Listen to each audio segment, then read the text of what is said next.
Escuela Sabática. El libro de Marcos. Lección 13. Sábado, septiembre 21. El Señor resucitado. En el estudio de esta semana se leerá Marcos capítulo 15 versículos 42 al 47, y capítulo 16. Colosenses capítulo 2 versículos 10 al 12. Primera epístola a los Corintios capítulo 15 versículos 1 al 8. Daniel capítulo 9 versículos 24 al 27. Juan capítulo 20 versículos 11 al 18. Para memorizar. Pero él les dijo, no se asusten. Ustedes buscan a Jesús Nazareno, que fue crucificado. Ha resucitado. No está aquí. Miren el lugar donde lo habían puesto. Marcos 16 versículo 6. La crucifixión de Jesús fue un oscuro fin de semana para los discípulos mientras no solo lidiaban con la muerte de su maestro, sino también temían por su propia vida. Juan 20 versículo 19. En Marcos 16, el último capítulo del Evangelio de Marcos, veremos lo que sucedió tras la muerte de Jesús. Consideraremos en primer lugar el momento en que ocurrió la resurrección de Jesús y por qué las mujeres fueron al sepulcro ese domingo de mañana. Los adventistas hemos evitado a veces referirnos a la mañana de la resurrección porque es usada erróneamente para apoyar la presunta sacralidad del domingo. Veremos, en cambio, que podemos regocijarnos por la resurrección ocurrida aquel domingo a pesar de la teología errónea que, desafortunadamente, ha surgido a partir de ello. En segundo lugar, la lección explica los primeros versículos de Marcos 16, vinculando este texto con un tema presente en todo el libro. El estudio correspondiente al lunes y al martes se ocupará de estos conceptos. En tercer lugar, como conclusión de nuestra lección semanal, las lecciones del miércoles y del jueves examinarán el resto de Marcos 16 y considerarán la misión que este texto nos propone. Este estudio concluirá desafiando al lector de Marcos a llevar el Evangelio al mundo entero. Espíritu de profecía. La resurrección de Cristo. Los discípulos descansaron el sábado, entristecidos por la muerte de su Señor, mientras que Jesús, el Rey de Gloria, permanecía en la tumba. Al llegar la noche, vinieron los soldados a guardar el sepulcro del Salvador, mientras los ángeles se cernían invisibles sobre el sagrado lugar. Transcurría lentamente la noche, y aunque todavía era oscuro, los vigilantes ángeles sabían que se acercaba el momento de libertar a su caudillo, el amado Hijo de Dios. Mientras ellos aguardaban con profundísima emoción la hora del triunfo, un potente ángel llegó del cielo en velocísimo vuelo. Su rostro era como el relámpago y su vestidura como la nieve. Su fulgor iba desvaneciendo las tinieblas por donde pasaba, y su brillante esplendor ahuyentaba aterrorizados a los ángeles malignos que habían pretendido triunfalmente que era suyo el cuerpo de Jesús. Un ángel de la hueste que había presenciado la humillación de Cristo y vigilaba la tumba, se unió al ángel venido del cielo y juntos bajaron al sepulcro. Al acercarse ambos, se estremeció el suelo y hubo un gran terremoto. Los soldados de la guardia romana quedaron aterrados. ¿Dónde estaba ahora su poder para guardar el cuerpo de Jesús? No pensaron en su deber ni en la posibilidad de que los discípulos hurtasen el cuerpo del Salvador. Al brillar en torno del sepulcro la luz de los ángeles, más refulgente que el sol, los soldados de la guardia romana cayeron al suelo como muertos. Uno de los dos ángeles echó mano de la enorme losa y, empujándola a un lado de la entrada, sentóse encima. El otro ángel entró en la tumba y desenvolvió el lienzo que envolvía la cabeza de Jesús. Entonces, el ángel del cielo, con voz que hizo estremecer la tierra, exclamó: Tú, Hijo de Dios, tu Padre te llama. Sal. La muerte no tuvo ya dominio sobre Jesús. Levantóse de entre los muertos, como triunfante vencedor. La hueste angélica contemplaba la escena con solemne admiración. Y al surgir Jesús del sepulcro, aquellos resplandecientes ángeles se postraron en tierra para adorarle, y le saludaron con cánticos triunfales de victoria. Los ángeles de Satanás hubieron de huir ante la refulgente y penetrante luz de los ángeles celestiales, y amargamente se quejaron a su rey de que por violencia se les había arrebatado la presa, y aquel a quien tanto odiaban había resucitado de entre los muertos. Satanás y sus huestes se habían ufanado de que su dominio sobre el hombre caído había hecho yacer en la tumba al Señor de la vida. Pero su triunfo infernal duró poco, porque al resurgir Jesús de su cárcel como majestuoso vencedor, comprendió Satanás que después de un tiempo él mismo habría de morir y su reino pasaría al poder de su legítimo dueño. Rabiosamente lamentaba Satanás que a pesar de sus esfuerzos no hubiese logrado vencer a Jesús, quien en cambio había abierto para el hombre un camino de salvación, de modo que todos pudieran andar por él y ser salvos. Satanás y sus ángeles se reunieron en consulta para deliberar acerca de cómo podrían aún luchar contra el gobierno de Dios. Mandó Satanás a sus siervos que fueran a los príncipes de los sacerdotes y a los ancianos, y al efecto les dijo, hemos logrado engañarlos, cegar sus ojos y endurecer sus corazones contra Jesús. Les hicimos creer que era un impostor. Pero los soldados romanos de la guardia divulgarán la odiosa noticia de que Cristo ha resucitado. Indujimos a los príncipes de los sacerdotes y los ancianos a que odiaran a Jesús y lo matasen. Hagámosles saber ahora que si se divulga que Jesús ha resucitado, el pueblo los lapidará por haber condenado a muerte a un inocente. Cuando la hueste angélica se marchó del sepulcro y la luz y el resplandor se desvanecieron, los soldados de la guardia levantaron recelosamente la cabeza y miraron en derredor. Se asombraron al ver que la gran losa había sido corrida de la entrada y que el cuerpo de Jesús había desaparecido. Se apresuraron a ir a la ciudad para comunicar a los príncipes y ancianos lo que habían visto. Al escuchar aquellos verdugos el maravilloso relato, palideció su rostro y se horrorizaron al pensar en lo que habían hecho. Si el relato era verídico, estaban perdidos. Durante un rato, permanecieron silenciosos mirándose unos a otros, sin saber qué hacer ni qué decir, pues aceptar el informe equivaldría a condenarse ellos mismos. Se reunieron aparte para decidir lo que habían de hacer. Argumentaron que si el relato de los guardias se divulgaba entre el pueblo, se mataría como a asesinos a los que dieron muerte a Jesús. Resolvieron sobornar a los soldados para que no dijesen nada a nadie. Los príncipes y ancianos les ofrecieron, pues, una fuerte suma de dinero, diciéndoles, decid vosotros, sus discípulos vinieron de noche, y lo hurtaron, estando nosotros durmiendo. Y cuando los soldados preguntaron qué se les haría por haberse dormido en su puesto, los príncipes les prometieron que persuadirían al gobernador para que no los castigase. Por amor al dinero, los guardias romanos vendieron su honor y cumplieron el consejo de los príncipes y ancianos. Cuando Jesús, pendiente de la cruz, exclamó, consumado es, las peñas se hendieron, tembló la tierra y se abrieron algunas tumbas. Al resurgir el triunfante de la muerte y del sepulcro, mientras la tierra se tambaleaba y los fulgores del cielo brillaban sobre el sagrado lugar, algunos de los justos muertos, obedientes a su llamamiento, salieron de los sepulcros como testigos de que Cristo había resucitado. Aquellos favorecidos santos salieron glorificados. Eran santos escogidos de todas las épocas, desde la creación hasta los días de Cristo. De modo que mientras los príncipes judíos procuraban ocultar la resurrección de Cristo, hizo Dios levantar de sus tumbas cierto número de santos para atestiguar que Jesús había resucitado y proclamar su gloria. Los resucitados diferían en estatura y aspecto, pues unos eran de más noble continente que otros. Se me informó que los habitantes de la tierra habían ido degenerando con el tiempo, perdiendo fuerza y donaire. Satanás tenía el dominio de las enfermedades y la muerte, y en cada época los efectos de la maldición se habían hecho más visibles y más evidente el poderío de Satanás. Los que habían vivido en los días de Noé y Abraham parecían ángeles por su gallardía y aspecto, pero los de cada generación sucesiva habían resultado más débiles, más sujetos a las enfermedades y de vida más corta. Satanás ha ido aprendiendo a molestar y debilitar la raza. Los que salieron de los sepulcros cuando resucitó Jesús, se aparecieron a muchos, diciéndoles que ya estaba cumplido el sacrificio por el hombre, que Jesús, a quien los judíos crucificaran, había resucitado de entre los muertos, y en comprobación de sus palabras, declaraban, nosotros fuimos resucitados con él. Atestiguaban que por el formidable poder de Jesús habían salido de sus sepulcros. A pesar de los falsos rumores que se propagaron, ni Satanás ni sus ángeles ni los príncipes de los sacerdotes lograron ocultar la resurrección de Jesús, porque los santos resucitados divulgaron la maravillosa y alegre nueva.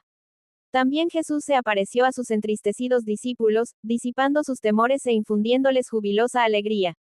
Al difundirse la noticia de ciudad en ciudad y de pueblo en pueblo, los judíos a su vez temieron por su vida, y disimularon el odio que abrigaban contra los discípulos. Su única esperanza era esparcir el relato mentiroso, y lo aceptaban todos cuantos tenían interés en que fuese verdadero. Pilato tembló al oír que Cristo había resucitado.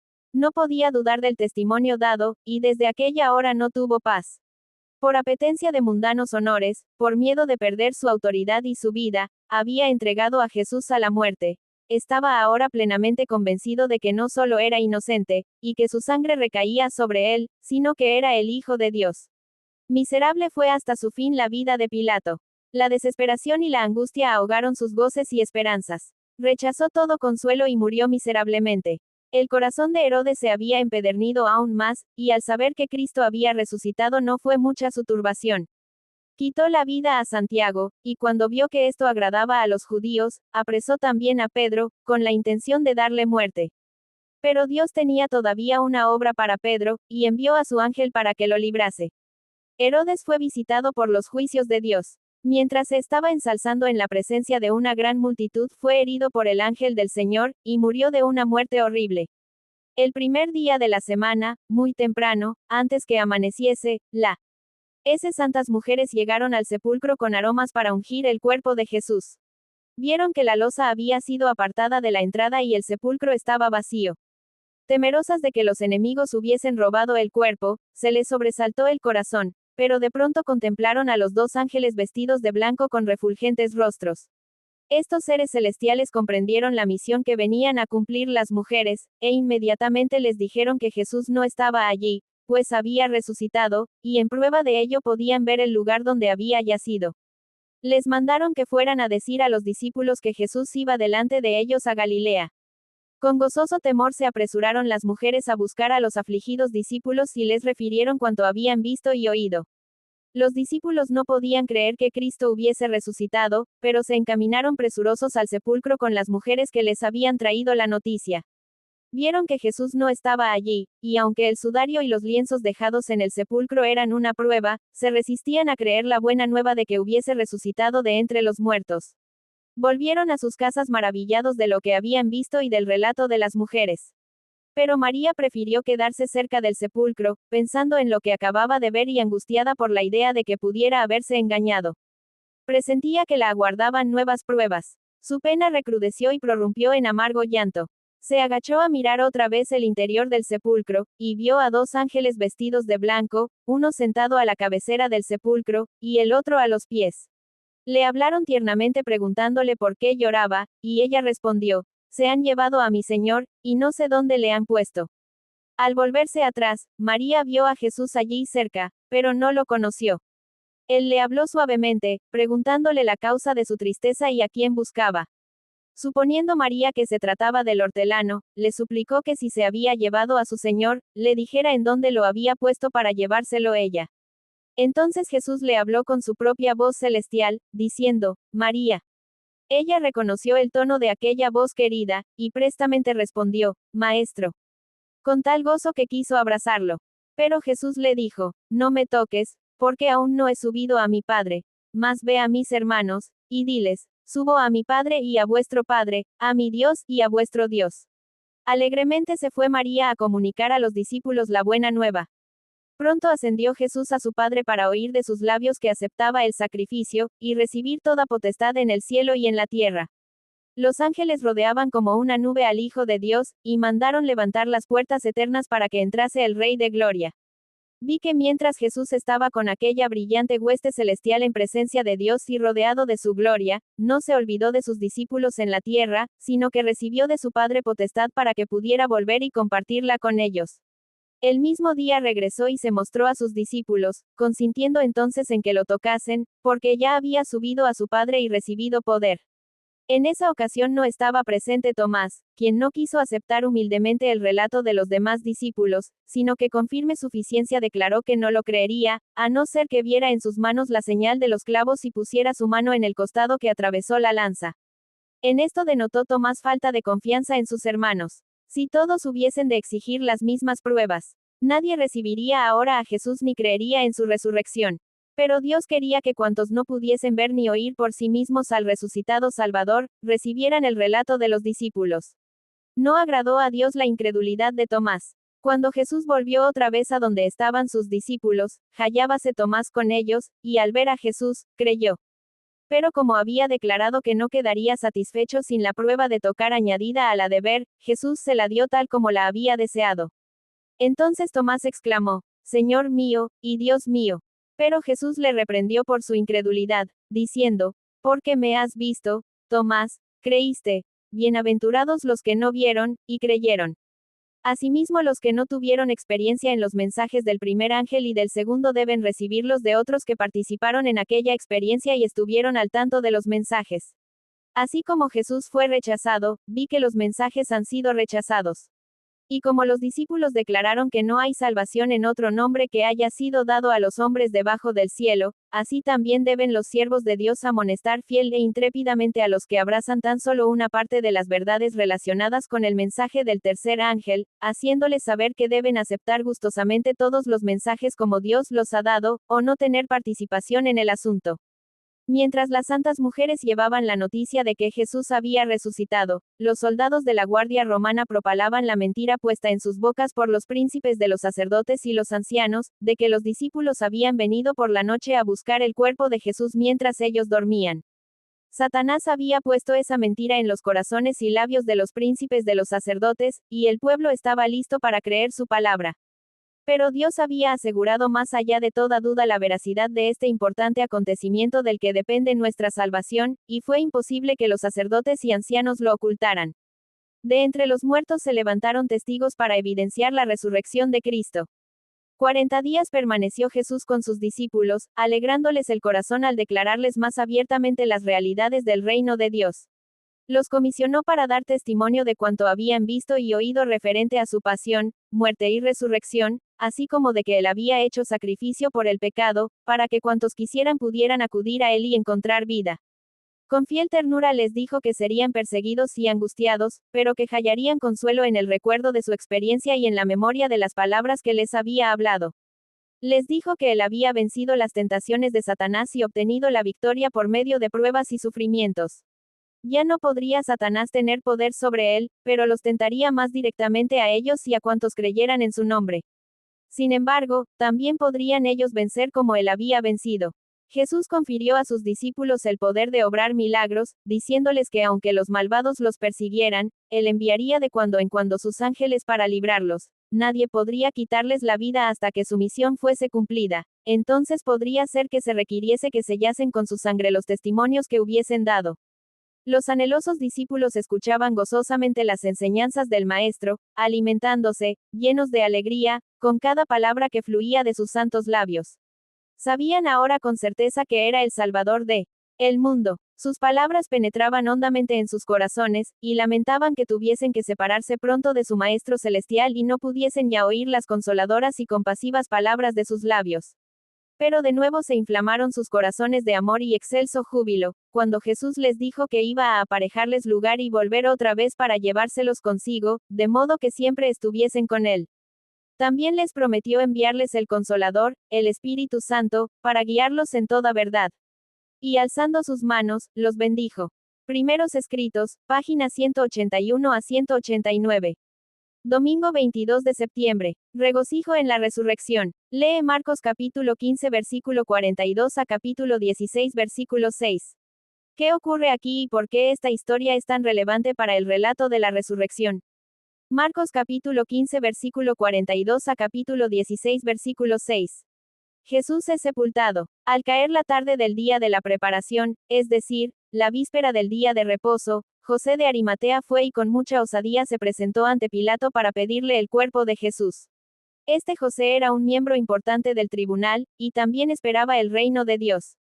Pilato se sorprendió al saber que Jesús ya había muerto, así que mandó llamar al centurión y le preguntó si, en efecto, Jesús ya había muerto.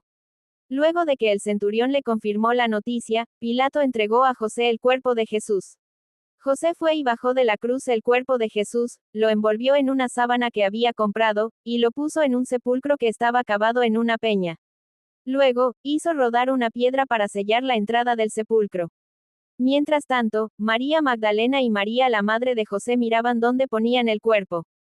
Cuando pasó el día de reposo, María Magdalena, María la madre de Jacobo, y Salomé, compraron especias aromáticas para ir a ungir el cuerpo de Jesús.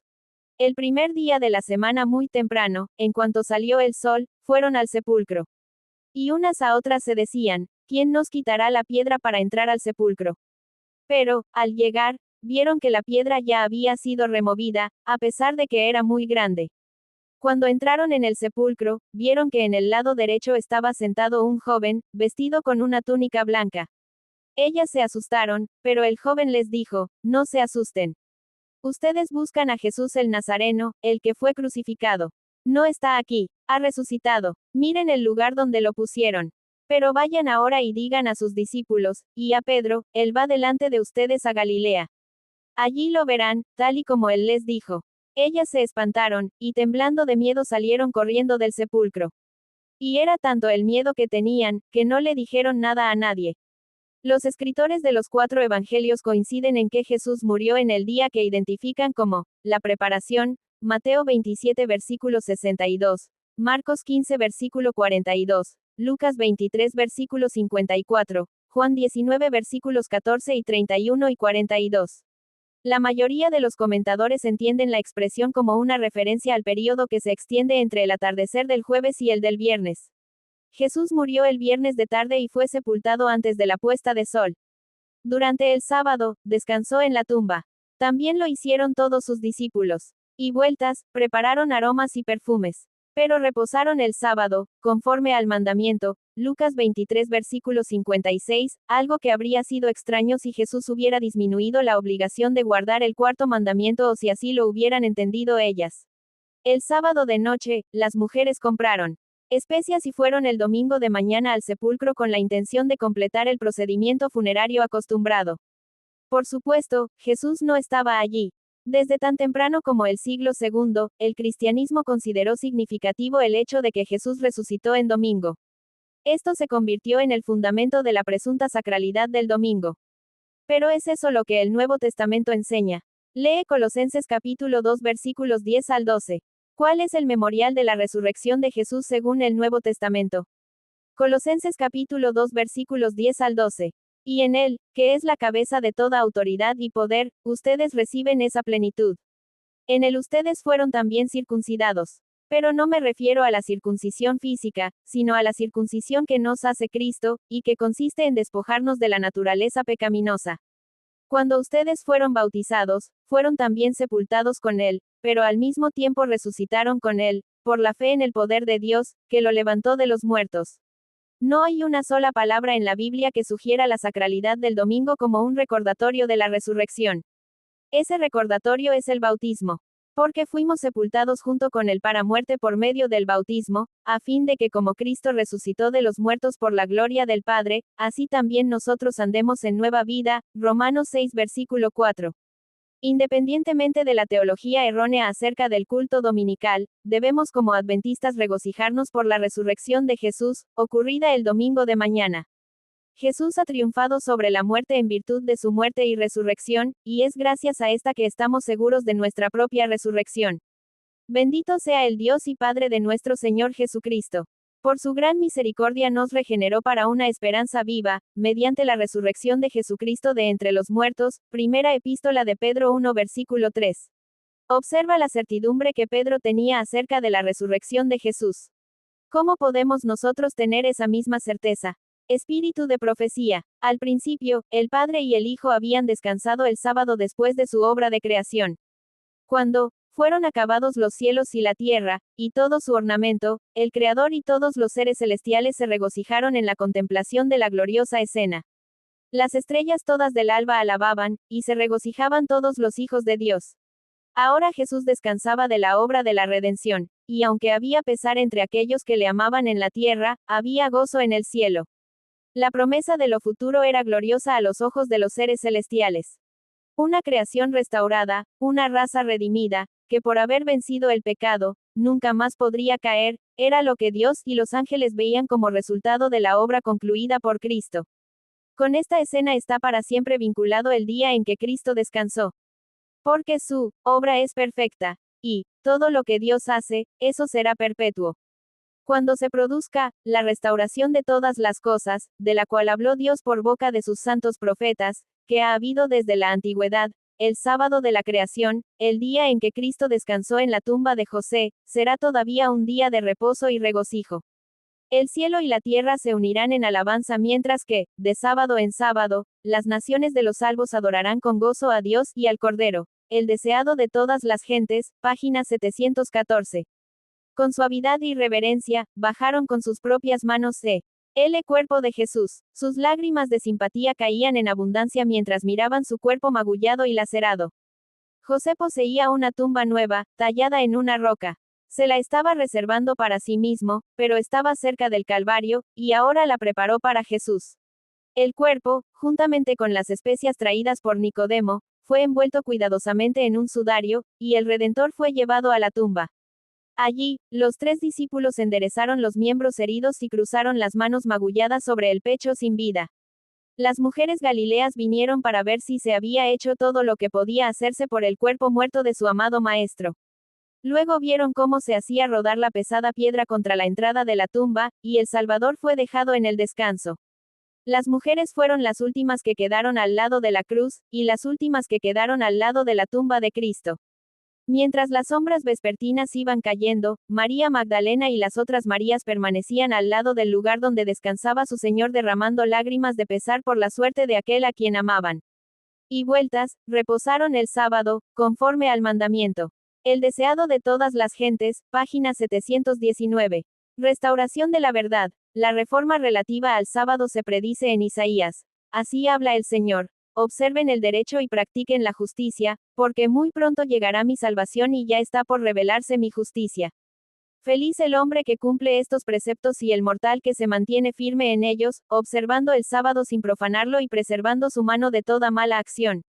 Y a los hijos de una tierra extranjera que se han unido al Señor para servirle, para amar el nombre del Señor y para ser sus servidores, a todos los que observen el sábado sin profanarlo y se mantengan firmes en mi alianza, yo los conduciré hasta mi santa montaña y los colmaré de alegría en mi casa de oración. Isaías 56 versículos 1 y 2 y 6 y 7. Estas palabras se aplican a la era cristiana, tal como se observa por el contexto, versículo 8. Aquí se anuncian anticipadamente la reunión de los gentiles gracias al Evangelio, cuando los siervos de Cristo predicarían a todas las naciones las buenas nuevas. El Señor ordena, sella la ley entre mis discípulos, Isaías 8:16 de la mañana. El sello de la ley de Dios se encuentra en el cuarto mandamiento. Este es el único de los 10 que presenta tanto el nombre como el título del legislador. Cuando el sábado fue cambiado por el poder papal, el sello fue quitado de la ley. Los discípulos de Jesús han sido llamados a restaurarlo a través de la exaltación del sábado como monumento conmemorativo del Creador y señal de su autoridad. Los protestantes ahora alegan que la resurrección de Cristo en el día domingo convirtió ese día en el sábado cristiano. Pero ni Cristo ni sus apóstoles le otorgaron tal honor a ese día.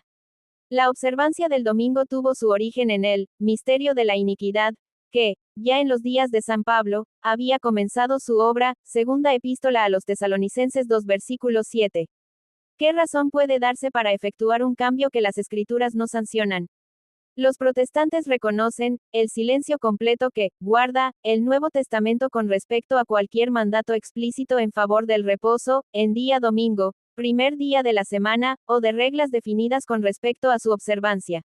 Hasta el tiempo de la muerte de Cristo, ningún cambio se había hecho en el día, y, según lo muestra el registro bíblico, ellos, los apóstoles, no dieron ningún mandamiento explícito para requerir el abandono del reposo del séptimo día y la observancia del primer día de la semana.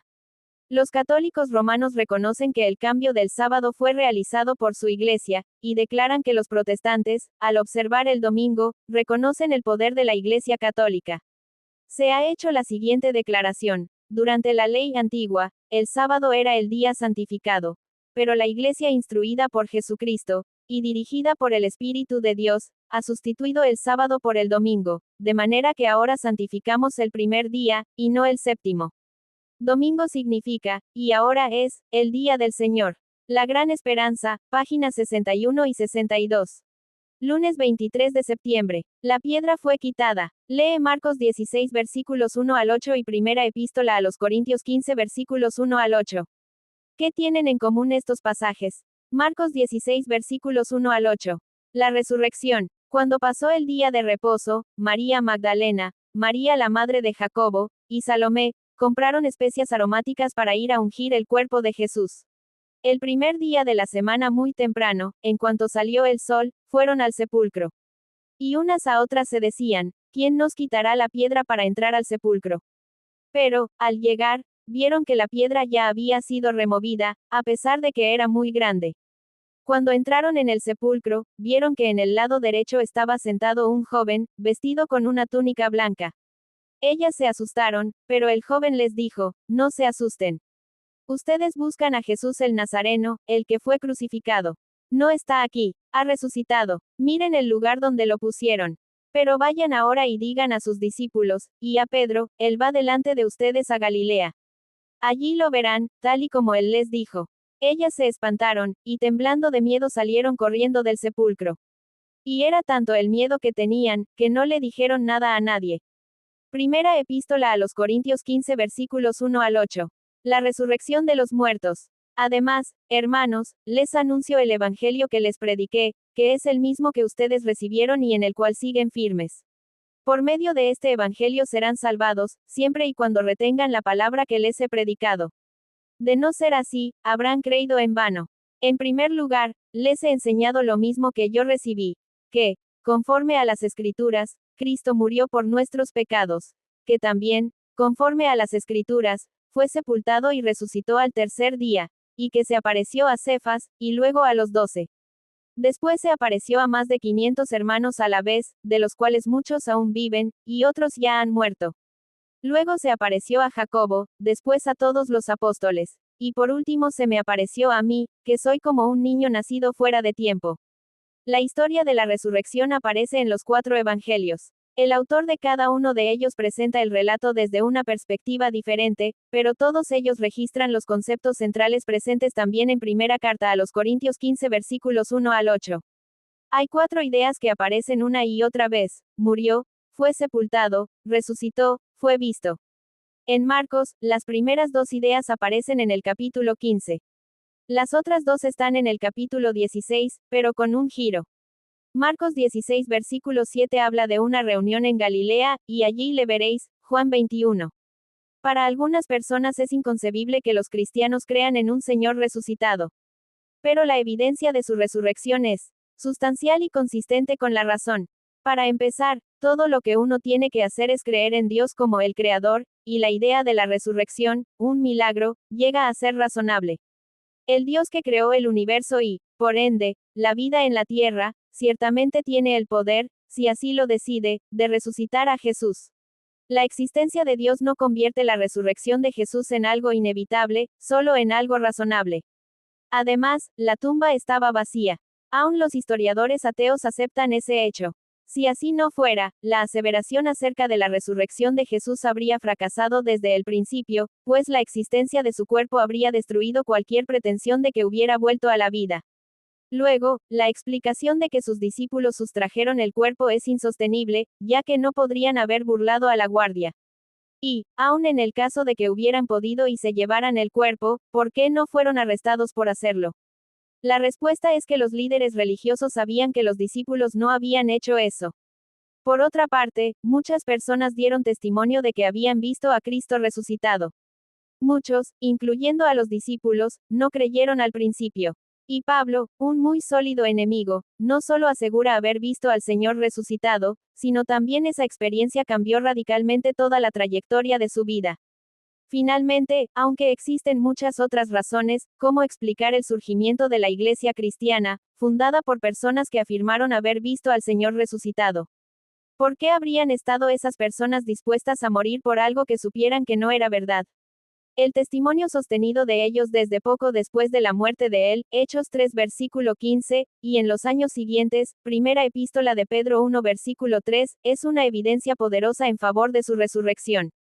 ¿Qué responderías si alguien te preguntara qué evidencia tienes de la resurrección? Espíritu de profecía. Cuando Jesús, pendiente de la cruz, exclamó: consumado es, las peñas se hendieron, tembló la tierra y se abrieron algunas tumbas. Al resurgir el triunfante de la muerte y del sepulcro, mientras la tierra se tambaleaba y los fulgores del cielo brillaban sobre el sagrado lugar, algunos de los justos muertos, obedientes a su llamamiento, salieron de los sepulcros como testigos de que Cristo había resucitado. Aquellos favorecidos santos salieron glorificados. Eran santos escogidos de todas las épocas, desde la creación hasta los días de Cristo. De modo que mientras los príncipes judíos procuraban ocultar la resurrección de Cristo, hizo Dios levantar de sus tumbas cierto número de santos para atestiguar que Jesús había resucitado y proclamar su gloria. Los resucitados diferían en estatura y aspecto, pues unos eran de más noble continente que otros. Se me informó que los habitantes de la tierra habían ido degenerando con el tiempo, perdiendo fuerza y donaire. Satanás tenía el dominio de las enfermedades y la muerte, y en cada época los efectos de la maldición se habían hecho más visibles y más evidente el poderío de Satanás. Los que habían vivido en los días de Noé y Abraham parecían ángeles por su gallardía y aspecto, pero los de cada generación sucesiva habían resultado más débiles, más sujetos a las enfermedades y de vida más corta. Satanás ha ido aprendiendo a molestar y debilitar la raza. Los que salieron de los sepulcros cuando resucitó Jesús, se aparecieron a muchos, diciéndoles que ya estaba cumplido el sacrificio por el hombre, que Jesús, a quien los judíos crucificaran, había resucitado de entre los muertos, y en comprobación de sus palabras, declaraban, nosotros fuimos resucitados con él. Atestiguaban que por el formidable poder de Jesús habían salido de sus sepulcros. A pesar de los falsos rumores que se propagaron, ni Satanás ni sus ángeles ni los príncipes de los sacerdotes lograron ocultar la resurrección de Jesús, porque los santos resucitados divulgaron la maravillosa y alegre nueva. También Jesús se apareció a sus entristecidos discípulos, disipando sus temores e infundiéndoles jubilosa alegría. Primeros Escritos, páginas 183 y 184. Los justos muertos y los vivos ven a Jesús al mismo tiempo. Pablo mostró que aquellos que vivieran cuando Cristo viniese no irían antes al encuentro de su Señor que aquellos que hubieran dormido en Jesús. La voz del arcángel y la trompeta de Dios alcanzarían a los que durmieran, y los muertos en Cristo resucitarían primero, antes que el toque de la inmortalidad se concediera a los vivos. Luego nosotros, los que vivimos, los que quedamos, juntamente con ellos seremos arrebatados en las nubes a recibir al Señor en el aire, y así estaremos siempre con el Señor. Por tanto, consolaos los unos a los otros en estas palabras. Cristo llama a sus santos que duermen, entre las oscilaciones de la tierra, las llamaradas de los relámpagos y el fragor de los truenos, el Hijo de Dios llama a la vida a los santos dormidos. Dirige una mirada a las tumbas de los justos, y levantando luego las manos al cielo, exclama, despertaos, despertaos, despertaos, los que dormís en el polvo, y levantaos. Por toda la superficie de la tierra, los muertos oirán esa voz, y los que la oigan vivirán. Y toda la tierra repercutirá bajo las pisadas de la multitud extraordinaria de todas las naciones, tribus, lenguas y pueblos. De la prisión de la muerte sale revestida de gloria inmortal gritando, ¿dónde está, oh muerte, tu aguijón? ¿Dónde, oh sepulcro, tu victoria? Primera carta a los Corintios 15 versículo 55. Y los justos vivos unen sus voces a las de los santos resucitados en prolongada y alegre aclamación de victoria. Todos salen de sus tumbas de igual estatura que cuando en ellas fueran depositados. Adán, que se encuentra entre la multitud resucitada, es de soberbia altura y formas majestuosas, de porte poco inferior al del Hijo de Dios. Presenta un contraste notable con los hombres de las generaciones posteriores. En este respecto se nota la gran degeneración de la raza humana. Pero todos se levantan con la lozanía y el vigor de eterna juventud. Al principio, el hombre fue creado a la semejanza de Dios, no solo en carácter, sino también en lo que se refiere a la forma y a la fisonomía. El pecado borró e hizo desaparecer casi por completo la imagen divina, pero Cristo vino a restaurar lo que se había malogrado. Él transformará nuestros cuerpos viles y los hará semejantes a la imagen de su cuerpo glorioso.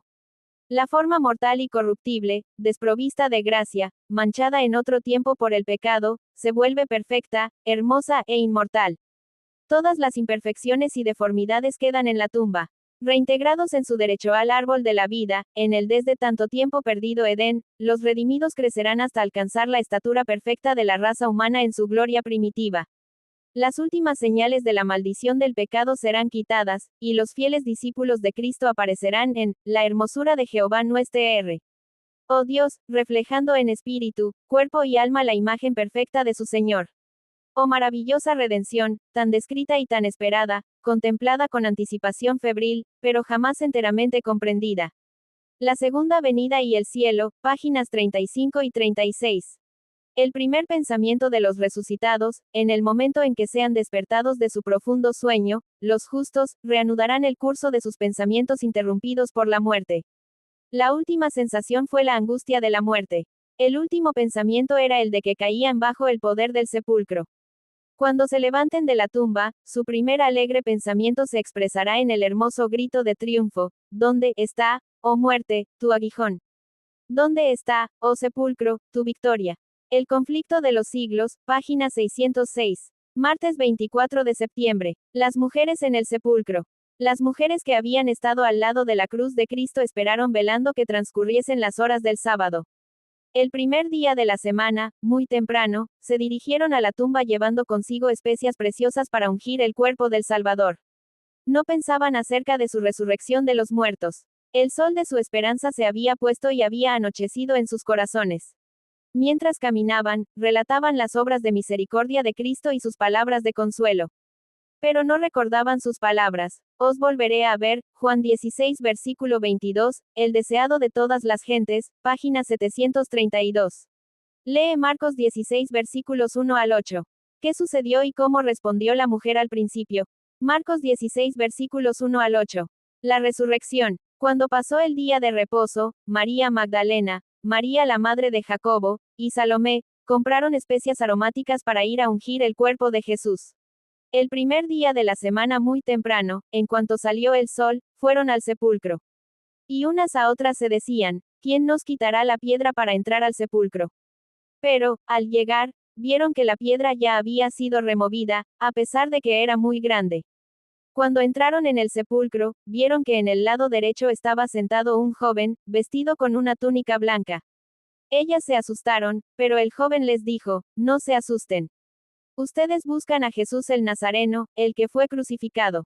No está aquí, ha resucitado. Miren el lugar donde lo pusieron. Pero vayan ahora y digan a sus discípulos, y a Pedro, él va delante de ustedes a Galilea. Allí lo verán, tal y como él les dijo. Ellas se espantaron, y temblando de miedo salieron corriendo del sepulcro. Y era tanto el miedo que tenían, que no le dijeron nada a nadie. Desde el comienzo del Evangelio, el lector sabe que Jesús es el Mesías. Pero en el texto mismo, la primera persona no endemoniada que lo reconoce como tal es Pedro, en Marcos 8 versículo 29. Y esta declaración ocurre recién en la segunda mitad del libro.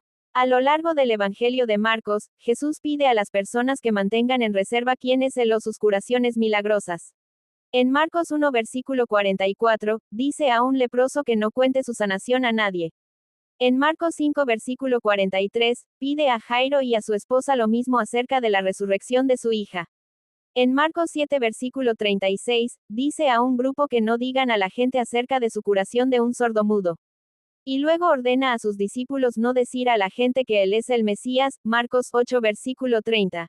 También en Marcos 9 versículo 9. Y descendiendo ellos del monte, les mandó que a nadie dijesen lo que habían visto, sino cuando el Hijo del Hombre hubiese resucitado de los muertos. No cabe duda de que la principal razón por la que Jesús les pedía que guardaran silencio era para disponer del tiempo necesario para terminar su ministerio de acuerdo con el tiempo profético anunciado en Daniel 9 versículos 24 al 27.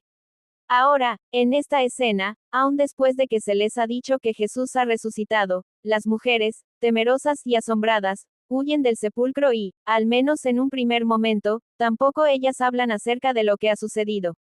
No obstante, el silencio no dura mucho. Al llegar al final del libro de Marcos, leemos lo siguiente, y ellos salieron y predicaron en todas partes. Y el Señor los ayudaba, y confirmaba la palabra con las señales que seguían, Marcos 16 versículo 20. De esa manera, el secreto acerca de quién es Jesús y de lo que ha hecho es finalmente dado a conocer ampliamente. El libro concluye diciendo que ellos, predicaron en todas partes. ¿Por qué no deberíamos guardar silencio acerca de Jesús y de lo que ha hecho? ¿A quién podrías hablar hoy acerca de Jesús y del plan de salvación? Espíritu de profecía. María, aún, no había oído las buenas noticias. Ella fue a Pedro y a Juan con el triste mensaje. Han llevado al Señor del sepulcro, y no sabemos dónde le han puesto. Los discípulos se apresuraron a ir a la tumba, y la encontraron como había dicho María. Vieron los lienzos y el sudario, pero no hallaron a su Señor. Sin embargo, había allí un testimonio de que había resucitado. Los lienzos mortuorios no habían sido arrojados con negligencia a un lado, sino cuidadosamente doblados, cada uno en un lugar adecuado. Juan vio, y creyó. No comprendía todavía la escritura que afirmaba que Cristo debía resucitar de los muertos, pero recordó las palabras con que el Salvador había predicho su resurrección, el deseado de todas las gentes, página 733. María había sido considerada como una gran pecadora, pero Cristo conocía las circunstancias que habían formado su vida. Él hubiera podido extinguir toda chispa de esperanza en su alma, pero no lo hizo. Era él quien la había librado de la desesperación y la ruina. 7 veces ella había oído la reprensión que Cristo hiciera a los demonios que dirigían su corazón y mente. Había oído su intenso clamor al Padre en su favor. Sabía cuán ofensivo es el pecado para su inmaculada pureza, y con su poder ella había vencido. Cuando a la vista humana su caso parecía desesperado, Cristo vio en María aptitudes para lo bueno. Vio los rasgos mejores de su carácter. El plan de la redención ha investido a la humanidad con grandes posibilidades, y en María estas posibilidades debían realizarse. Por su gracia, ella llegó a ser participante de la naturaleza divina. Aquella que había caído, y cuya mente había sido habitación de demonios, fue puesta en estrecho compañerismo y ministerio con el Salvador. Fue María la que se sentaba a sus pies y aprendía de él. Fue María la que derramó sobre su cabeza el precioso ungüento, y bañó sus pies con sus lágrimas. María estuvo junto a la cruz y le siguió hasta el sepulcro. María fue la primera en ir a la tumba después de su resurrección. Fue María la primera que proclamó al Salvador resucitado, el deseado de todas las gentes, página 521. Cristo dio a la Iglesia un encargo sagrado. Cada miembro debe ser un medio por el cual Dios pueda comunicar al mundo los tesoros de su gracia, las inescrutables riquezas de Cristo. No hay nada que el Salvador desee tanto como tener agentes que quieran representar al mundo su espíritu y su carácter. No hay nada que el mundo necesite tanto como la manifestación del amor del Salvador por medio de seres humanos. Todo el cielo está esperando a los hombres y a las mujeres por medio de los cuales pueda Dios revelar el poder del cristianismo. La Iglesia es la agencia de Dios para la proclamación de la verdad, facultada por Él para hacer una obra especial. Y si le es leal y obediente a todos sus mandamientos, habitará en ella la excelencia de la gracia divina. Si manifiesta verdadera fidelidad, si honra al Señor Dios de Israel, no habrá poder capaz de resistirle. Los Hechos de los Apóstoles, páginas 479 y 480. Miércoles 25 de septiembre. La aparición a María y a otros. Lee Marcos 16 versículos 9 al 20. ¿Qué agregan estos versículos al relato de la resurrección? Marcos 16 versículos 9 al 20. Habiendo, pues, resucitado Jesús por la mañana, el primer día de la semana, apareció primeramente a María Magdalena, de quien había echado 7 demonios. Yendo ella, lo hizo saber a los que habían estado con él, que estaban tristes y llorando. Ellos, cuando oyeron que vivía, y que había sido visto por ella, no lo creyeron. Pero después apareció en otra forma a 2 de ellos que iban de camino, yendo al campo. Ellos fueron y lo hicieron saber a los otros, y ni aun a ellos creyeron. Finalmente se apareció a los 11 mismos, estando ellos sentados a la mesa, y les reprochó su incredulidad y dureza de corazón, porque no habían creído a los que le habían visto resucitado. Y les dijo, id por todo el mundo y predicad el Evangelio a toda criatura. El que creyere y fuere bautizado, será salvo, mas el que no creyere, será condenado. Y estas señales seguirán a los que creen: en mi nombre echarán fuera demonios, hablarán nuevas lenguas, tomarán en las manos serpientes, y si bebieren cosa mortífera, no les hará daño, sobre los enfermos pondrán sus manos, y sanarán. Y el Señor, después que les habló, fue recibido arriba en el cielo, y se sentó a la diestra de Dios. Y ellos, saliendo, predicaron en todas partes, ayudándoles el Señor y confirmando la palabra con las señales que la seguían. Amén. Casi todo Marcos 16 versículos 9 al 20 tiene paralelismos con otros pasajes del Nuevo Testamento. El encuentro de María Magdalena con Jesús en el sepulcro, Mateo 28 versículos 1 y 9 y 10, Juan 20 versículos 11 al 18, y Lucas 8 versículos 2, 2 hombres ven a Jesús en una zona rural, Lucas 24 versículos 13 al 35, los 11 reciben la comisión de predicar, Mateo 28 versículos 16 al 20. Lucas 24 versículos 36 al 49, Juan 20 versículos 19 al 23. La primera persona en ver a Jesús resucitado es María Magdalena, Juan 20 versículos 11 al 18. Otras mujeres también lo vieron, Mateo 28 versículos 8 al 10. Es significativo que las primeras personas que ven a Jesús resucitado son mujeres. Puesto que las mujeres no tenían un estatus elevado como testigos en el mundo antiguo, si el relato acerca de la resurrección hubiera sido ficticio, habría sido mucho más probable que seleccionara a hombres como sus primeros testigos. Pero no fueron hombres, no los discípulos, sino una mujer. Ella va entonces a dar la buena noticia a los discípulos, pero, no es de sorprenderse, ellos no creen en su testimonio, muy probablemente porque les parecía fantasioso y, además, y desafortunadamente, porque provenía de una mujer. Los defensores de la autenticidad del reporte de la resurrección de Jesús han usado este hecho, que una mujer fue la primera persona en ver a Jesús resucitado, como una poderosa evidencia en favor de la veracidad del relato. ¿Qué ocurre en Marcos 16 versículo 14, y que no tendría sentido si el relato fuera una invención? Marcos 16 versículo 14. Finalmente se apareció a los 11 mismos, estando ellos sentados a la mesa, y les reprochó su incredulidad y dureza de corazón, porque no habían creído a los que le habían visto resucitado. De hecho, en caso de haber fraguado el relato, ¿por qué habrían dado una imagen tan mala de ellos mismos? Jesús tuvo que reprenderlos por su incredulidad y dureza de corazón. Desde el momento del arresto de Jesús, y en sus sucesivas apariciones posteriores a la resurrección, los evangelios describen a los seguidores de Jesús de forma muy negativa: huyen, niegan conocerlo, no creen, etc. Esto no tendría sentido si el relato fuera ficticio.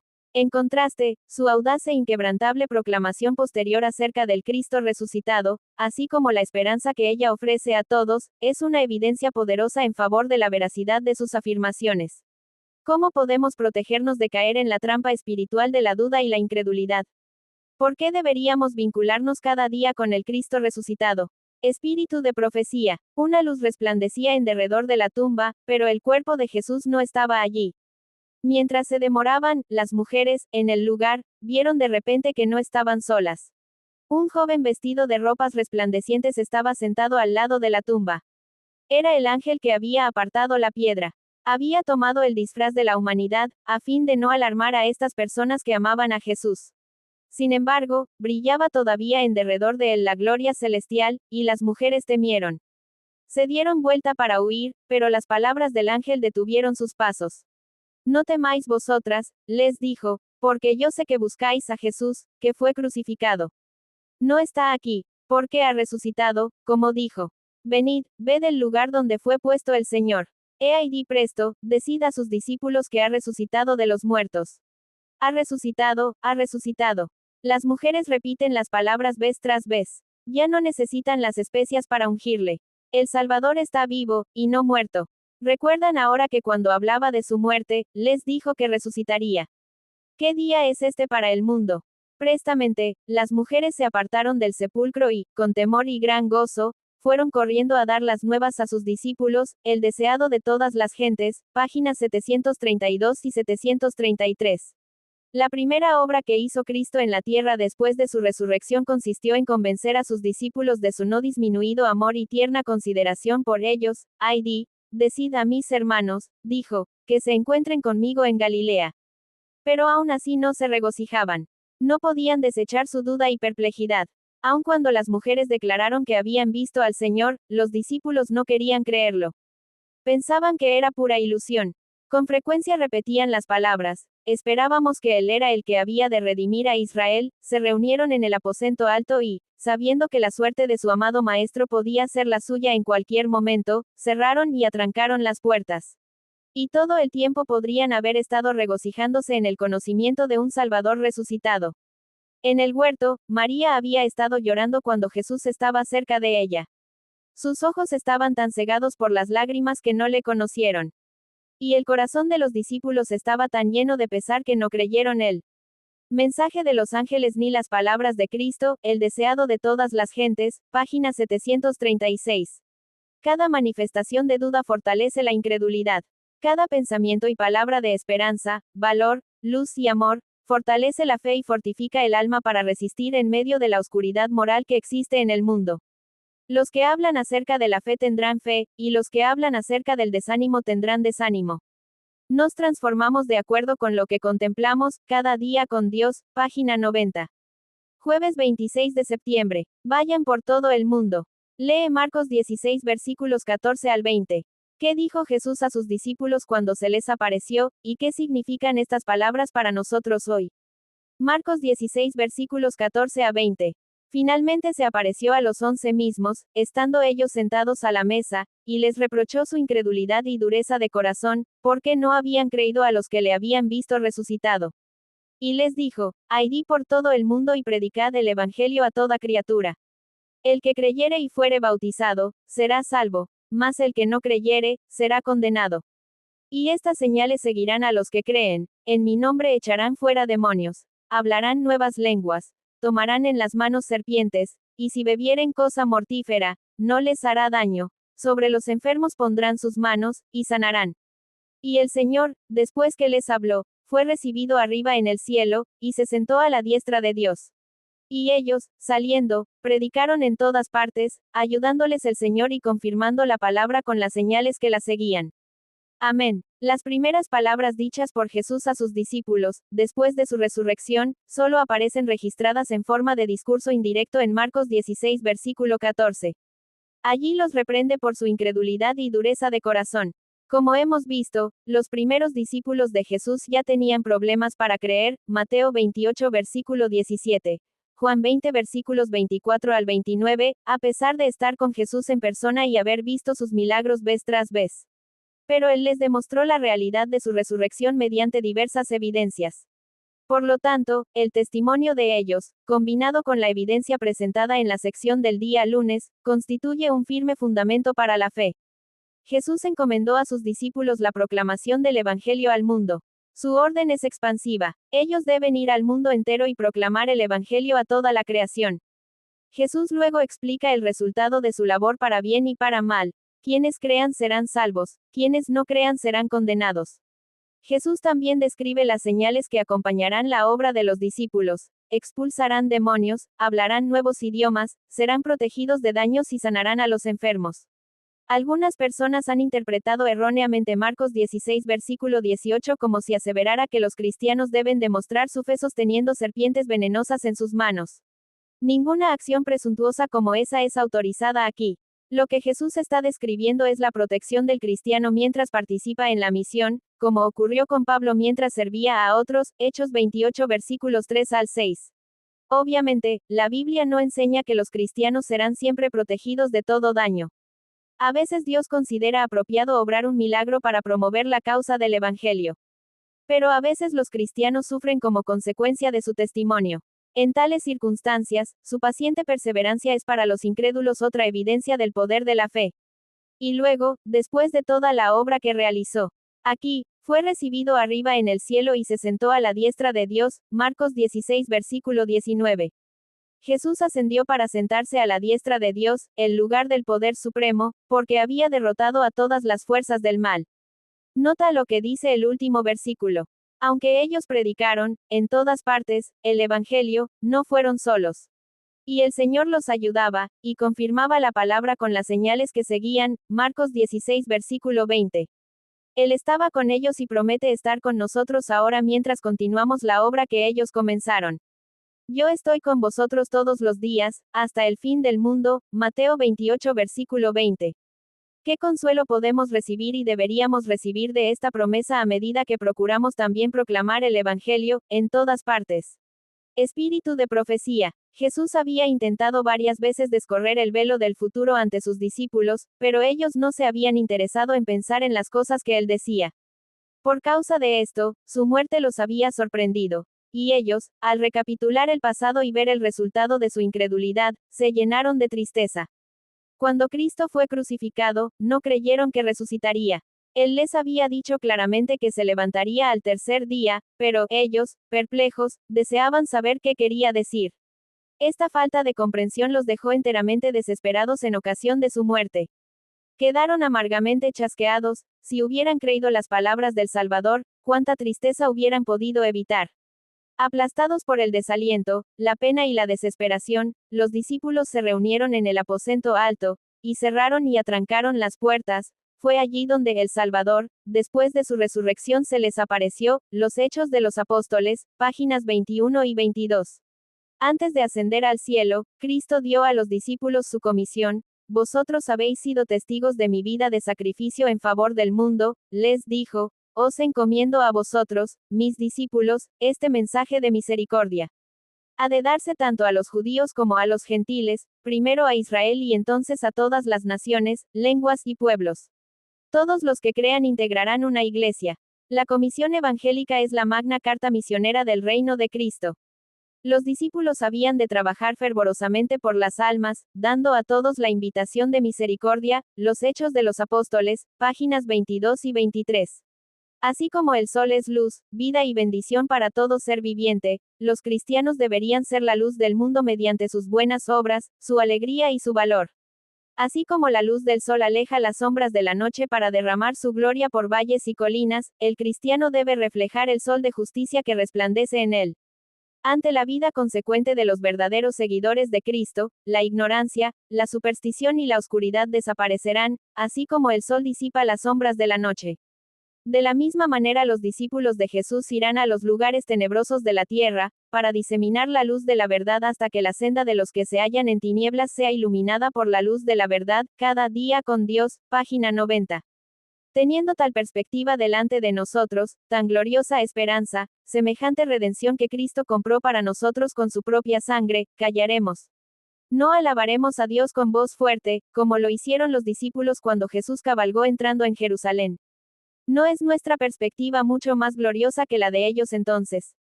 ¿Quién se atreve a prohibirnos que glorifiquemos a Dios, aun con fuerte voz, cuando tenemos tal esperanza, henchida de inmortalidad y de gloria?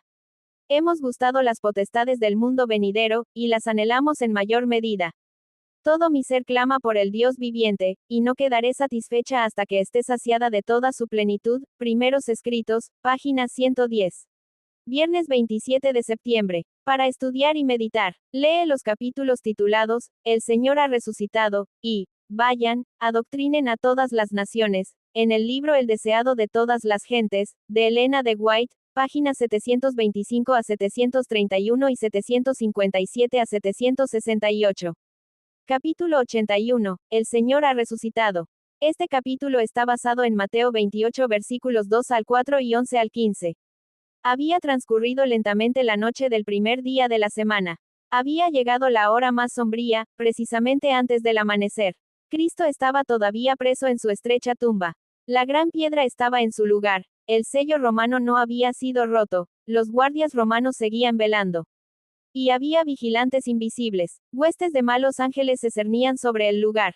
Si hubiese sido posible, el príncipe de las tinieblas, con su ejército apóstata, habría mantenido para siempre sellada la tumba que guardaba al Hijo de Dios. Pero un ejército celestial rodeaba al sepulcro. Ángeles excelsos en fortaleza guardaban la tumba, y esperaban para dar la bienvenida al príncipe de la vida.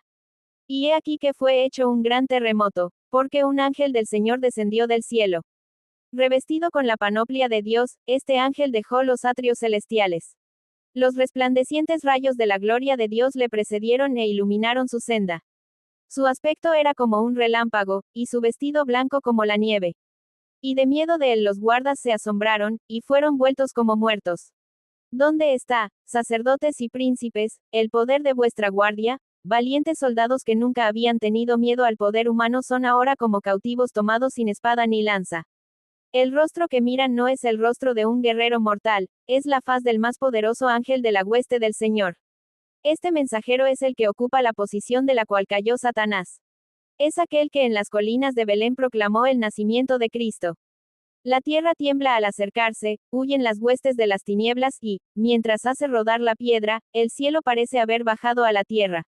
Los soldados le ven quitar la piedra como si fuese un canto rodado, y le oyen clamar: Hijo de Dios, sal fuera, tu Padre te llama. Ven a Jesús salir de la tumba, y le oyen proclamar sobre el sepulcro abierto: Yo soy la resurrección y la vida. Mientras sale con majestad y gloria, la hueste angélica se postra en adoración delante del Redentor y le da la bienvenida con cantos de alabanza. Un terremoto señaló la hora en que Cristo depuso su vida, y otro terremoto indicó el momento en que triunfante la volvió a tomar. El que había vencido la muerte y el sepulcro salió de la tumba con el paso de un vencedor, entre el bamboleo de la tierra, el fulgor del relámpago y el rugido del trueno. Cuando vuelva de nuevo a la tierra, sacudirá, no solamente la tierra, más aún el cielo. Temblará la tierra vacilando como un borracho, y será removida como una choza. Plegarse han los cielos como un libro, los elementos ardiendo serán deshechos, y la tierra y las obras que en ella están serán quemadas. Mas Jehová será la esperanza de su pueblo, y la fortaleza de los hijos de Israel. Al morir Jesús, los soldados habían visto la tierra envuelta en tinieblas al mediodía, pero en ocasión de la resurrección vieron el resplandor de los ángeles iluminar la noche, y oyeron a los habitantes del cielo cantar con grande gozo y triunfo: has vencido a Satanás y las potestades de las tinieblas, has absorbido la muerte por la victoria. Cristo surgió de la tumba glorificado, y la guardia romana lo contempló. Sus ojos quedaron clavados en el rostro de aquel de quien se habían burlado tan recientemente. En este ser glorificado, contemplaron al prisionero a quien habían visto en el tribunal, a aquel para quien habían trenzado una corona de espinas. Era el que había estado sin ofrecer resistencia delante de Pilato y de Herodes, aquel cuyo cuerpo había sido lacerado por el cruel látigo, aquel a quien habían clavado en la cruz, hacia quien los sacerdotes y príncipes, llenos de satisfacción propia, habían sacudido la cabeza diciendo: a otros salvó, a sí mismo no puede salvar. Era aquel que había sido puesto en la tumba nueva de José. El decreto del cielo había librado al cautivo. Montañas acumuladas sobre montañas y encima de su sepulcro, no podrían haberle impedido salir. Al ver a los ángeles y al glorificado Salvador, los guardias romanos se habían desmayado y caído como muertos. Cuando el séquito celestial quedó oculto de su vista, se levantaron y tan prestamente como los podían llevar sus temblorosos miembros se encaminaron hacia la puerta del jardín. Tambaleándose como borrachos, se dirigieron apresuradamente a la ciudad contando las nuevas maravillosas a cuantos encontraban. Iban a donde estaba Pilato, pero su informe fue llevado a las autoridades judías, y los sumos sacerdotes y príncipes ordenaron que fuesen traídos primero a su presencia. Estos soldados ofrecían una extraña apariencia. Temblorosos de miedo, con los rostros pálidos, daban testimonio de la resurrección de Cristo. Contaron todo como lo habían visto, no habían tenido tiempo para pensar ni para decir otra cosa que la verdad. Con dolorosa entonación dijeron: fue el Hijo de Dios quien fue crucificado. Hemos oído a un ángel proclamarle majestad del cielo, Rey de gloria. Los rostros de los sacerdotes parecían como de muertos. Caifás procuró hablar, sus labios se movieron, pero no expresaron sonido alguno. Los soldados estaban por abandonar la sala del concilio, cuando una voz los detuvo. Caifás había recobrado por fin el habla. Esperad, esperad, exclamó. No digáis a nadie lo que habéis visto. Un informe mentiroso fue puesto entonces en boca de los soldados. Decid, ordenaron los sacerdotes. Sus discípulos vinieron de noche, y le hurtaron, durmiendo nosotros. En esto los sacerdotes se excedieron. ¿Cómo podían los soldados decir que mientras dormían los discípulos habían robado el cuerpo? Si estaban dormidos, ¿cómo podían saberlo? Y si los discípulos hubiesen sido culpables de haber robado el cuerpo de Cristo, ¿no habrían tratado primero los sacerdotes de condenarlos? O si los centinelas se hubiesen dormido al lado de la tumba, ¿no habrían sido los sacerdotes los primeros en acusarlos ante Pilato? Los soldados se quedaron horrorizados al pensar en atraer sobre sí mismos la acusación de dormir en su puesto. Era un delito punible de muerte. Debían dar falso testimonio, engañar al pueblo y hacer peligrar su propia vida. ¿Acaso no habían cumplido su penosa vela con alerta vigilancia? ¿Cómo podrían soportar el juicio, aun por el dinero, si se perjuraban? A fin de acallar el testimonio que temían, los sacerdotes prometieron asegurar la vida de la guardia diciendo que Pilato no deseaba más que ellos que circulase un informe tal. Los soldados romanos vendieron su integridad a los judíos por dinero. Comparecieron delante de los sacerdotes cargados con muy sorprendente mensaje de verdad. Salieron con una carga de dinero, y en sus lenguas un informe mentiroso fraguado para ellos por los sacerdotes. Mientras tanto, la noticia de la resurrección de Cristo había sido llevada a Pilato. Aunque Pilato era responsable por haber entregado a Cristo a la muerte, se había quedado comparativamente despreocupado. Aunque había condenado de muy mala gana al Salvador y con un sentimiento de compasión, no había sentido hasta ahora ninguna verdadera contrición. Con terror se encerró entonces en su casa, resuelto a no ver a nadie.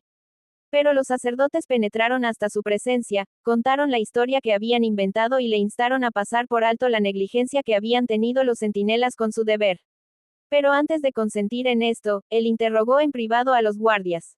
Estos, temiendo por su seguridad, no se atrevieron a ocultar nada, y Pilato obtuvo de ellos un relato de todo lo que había sucedido. No llevó el asunto más adelante, pero desde entonces no hubo más paz para él. Cuando Jesús estuvo en el sepulcro, Satanás triunfó. Se atrevió a esperar que el Salvador no resucitase. Exigió el cuerpo del Señor, y puso su guardia en derredor de la tumba procurando retener a Cristo preso. Se airó acerbamente cuando sus ángeles huyeron al acercarse el mensajero celestial. Cuando vio a Cristo salir triunfante, supo que su reino acabaría y que él habría de morir finalmente. Al dar muerte a Cristo, los sacerdotes se habían hecho instrumentos de Satanás. Ahora estaban enteramente en su poder. Estaban enredados en una trampa de la cual no veían otra salida que la continuación de su guerra contra Cristo. Cuando oyeron la nueva de su resurrección, temieron la ira del pueblo. Sintieron que su propia vida estaba en peligro. Su única esperanza consistía en probar que Cristo había sido un impostor y negar que hubiese resucitado. Sobornaron a los soldados y obtuvieron el silencio de Pilato. Difundieron sus informes mentirosos lejos y cerca. Pero había testigos a quienes no podían acallar. Muchos habían oído el testimonio de los soldados en cuanto a la resurrección de Cristo. Y ciertos muertos que salieron con Cristo aparecieron a muchos y declararon que había resucitado. Fueron comunicados a los sacerdotes informes de personas que habían visto a esos resucitados y oído su testimonio. Los sacerdotes y príncipes estaban en continuo temor, no fuese que mientras andaban por las calles, o en la intimidad de sus hogares, se encontrasen frente a frente con Cristo. Sentían que no había seguridad para ellos. Los cerrojos y las trancas ofrecerían muy poca protección contra el Hijo de Dios. De día y de noche, esta terrible escena del tribunal en que habían clamado, su sangre sea sobre nosotros, y sobre nuestros hijos, estaba delante de ellos. Nunca más se habría de desvanecer de su espíritu el recuerdo de esa escena. Nunca más volvería a sus almohadas el sueño apacible. Cuando la voz del poderoso ángel fue oída junto a la tumba de Cristo, diciendo, tu Padre te llama, el Salvador salió de la tumba por la vida que había en él. Quedó probada la verdad de sus palabras, yo pongo mi vida, para volverla a tomar. Tengo poder para ponerla, y tengo poder para volverla a tomar. Entonces se cumplió la profecía que había hecho a los sacerdotes y príncipes, destruid este templo, y en 3 días lo levantaré. Sobre la tumba abierta de José, Cristo había proclamado triunfante, yo soy la resurrección y la vida. Únicamente la divinidad podía pronunciar estas palabras. Todos los seres creados viven por la voluntad y el poder de Dios. Son receptores dependientes de la vida de Dios. Desde el más sublime serafín hasta el ser animado más humilde, todos son renovados por la fuente de la vida. Únicamente el que es uno con Dios podía decir, tengo poder para poner mi vida, y tengo poder para tomarla de nuevo. En su divinidad, Cristo poseía el poder de quebrar las ligaduras de la muerte. Cristo resucitó de entre los muertos como primicia de aquellos que dormían. Estaba representado por la gavilla agitada, y su resurrección se realizó en el mismo día en que esa gavilla era presentada delante del Señor. Durante más de 1000 años, se había realizado esa ceremonia simbólica. Se juntaban las primeras espigas de grano maduro de los campos de la mies, y cuando la gente subía a Jerusalén para la Pascua, se agitaba la gavilla de primicias como ofrenda de agradecimiento delante de Jehová. No podía ponerse la hoz a la mies para juntarla en gavillas antes que esa ofrenda fuese presentada. La gavilla dedicada a Dios representaba la mies. Así también Cristo, las primicias, representaba la gran mies espiritual que ha de ser juntada para el reino de Dios. Su resurrección es símbolo y garantía de la resurrección de todos los justos muertos. Porque si creemos que Jesús murió y resucitó, así también traerá Dios con él a los que durmieron en Jesús. Al resucitar Cristo, sacó de la tumba una multitud de cautivos. El terremoto ocurrido en ocasión de su muerte había abierto sus tumbas, y cuando él resucitó salieron con él. Eran aquellos que habían sido colaboradores con Dios y que, a costa de su vida, habían dado testimonio de la verdad. Ahora iban a ser testigos de aquel que los había resucitado. Durante su ministerio, Jesús había dado la vida a algunos muertos. Había resucitado al hijo de la viuda de Naín, a la hija del príncipe y a Lázaro. Pero estos no fueron revestidos de inmortalidad. Después de haber sido resucitados, estaban todavía sujetos a la muerte. Pero los que salieron de la tumba en ocasión de la resurrección de Cristo fueron resucitados para vida eterna. Ascendieron con él como trofeos de su victoria sobre la muerte y el sepulcro. Estos, dijo Cristo, no son ya cautivos de Satanás, los he redimido. Los he traído de la tumba como primicias de mi poder, para que estén conmigo donde yo esté y no vean nunca más la muerte ni experimenten dolor. Estos entraron en la ciudad y aparecieron a muchos declarando: Cristo ha resucitado de los muertos, y nosotros hemos resucitado con él. Así fue inmortalizada la sagrada verdad de la resurrección. Los santos resucitados atestiguaron la verdad de las palabras: tus muertos vivirán, junto con mi cuerpo muerto resucitarán. Su resurrección ilustró el cumplimiento de la profecía: despertad y cantad, moradores del polvo. Porque tu rocío, cual rocío de hortalizas, y la tierra echará los muertos. Para el creyente, Cristo es la resurrección y la vida. En nuestro Salvador, la vida que se había perdido por el pecado es restaurada, porque Él tiene vida en sí mismo para vivificar a quienes Él quiera. Está investido con el derecho de dar la inmortalidad, la vida que Él depuso en la human. Y la vuelve a tomar y la da a la humanidad. Yo he venido, dijo, para que tengan vida, y para que la tengan en abundancia. El que bebiere del agua que yo le daré, para siempre no tendrá sed, mas el agua que yo le daré, será en él una fuente de agua que salte para vida eterna. El que come mi carne y bebe mi sangre, tiene vida eterna, y yo le resucitaré en el día postrero. Para el creyente, la muerte es asunto trivial. Cristo habla de ella como si fuera de poca importancia. El que guardare mi palabra, no verá muerte para siempre, no gustará muerte para siempre. Para el cristiano, la muerte es tan solo un sueño, un momento de silencio y tinieblas. La vida está oculta con Cristo en Dios y, cuando Cristo, vuestra vida, se manifestare, entonces vosotros también seréis manifestados con Él en gloria. La voz que clamó desde la cruz: consumado es, fue oída entre los muertos. Atravesó las paredes de los sepulcros y ordenó a los que dormían que se levantasen. Así sucederá cuando la voz de Cristo sea oída desde el cielo. Esa voz penetrará en las tumbas y abrirá los sepulcros, y los muertos en Cristo resucitarán. En ocasión de la resurrección de Cristo, unas pocas tumbas fueron abiertas, pero en su segunda venida, todos los preciosos muertos oirán su voz y surgirán a una vida gloriosa e inmortal. El mismo poder que resucitó a Cristo de los muertos resucitará a su iglesia y la glorificará con él, por encima de todos los principados y potestades, por encima de todo nombre que se nombra, no solamente en este mundo, sino también en el mundo venidero. Capítulo 86. ID, doctrinad a todas las naciones. Este capítulo está basado en Mateo 28 versículos 16 al 20. Estando a solo un paso de su trono celestial, Cristo dio su mandato a sus discípulos. Toda potestad me es dada en el cielo y en la tierra, dijo. Por tanto, id, y doctrinad a todos los gentiles. Id por todo el mundo, predicad el evangelio a toda criatura. Repitió varias veces estas palabras a fin de que los discípulos comprendiesen su significado. La luz del cielo debía resplandecer con rayos claros y fuertes sobre todos los habitantes de la tierra, encumbrados y humildes, ricos y pobres. Los discípulos habían de colaborar con su Redentor en la obra de salvar al mundo. El mandato había sido dado a los 12 cuando Cristo se encontró con ellos en el aposento alto, pero debía ser comunicado ahora a un número mayor. En una montaña de Galilea se realizó una reunión, en la cual se congregaron todos los creyentes que pudieron ser llamados. De esta reunión, Cristo mismo había designado, antes de su muerte, la fecha y el lugar. El ángel, al lado de la tumba, recordó a los discípulos la promesa que hiciera de encontrarse con ellos en Galilea. La promesa fue repetida a los creyentes que se habían reunido en Jerusalén durante la semana de la Pascua, y por ellos llegó a muchos otros solitarios que estaban lamentando la muerte de su Señor. Con intenso interés, esperaban todos la entrevista. Concurrieron al lugar de reunión por caminos indirectos, viniendo de todas direcciones para evitar la sospecha de los judíos envidiosos. Vinieron con el corazón en suspenso, hablando con fervor unos a otros de las nuevas que habían oído acerca de Cristo. Al momento fijado, como 500 creyentes se habían reunido en grupitos en la ladera de la montaña, ansiosos de aprender todo lo que podían de los que habían visto a Cristo desde su resurrección. De un grupo a otro iban los discípulos, contando todo lo que habían visto y oído de Jesús, y razonando de las Escrituras como Él lo había hecho con ellos. Tomás relataba la historia de su incredulidad y contaba cómo sus dudas se habían disipado.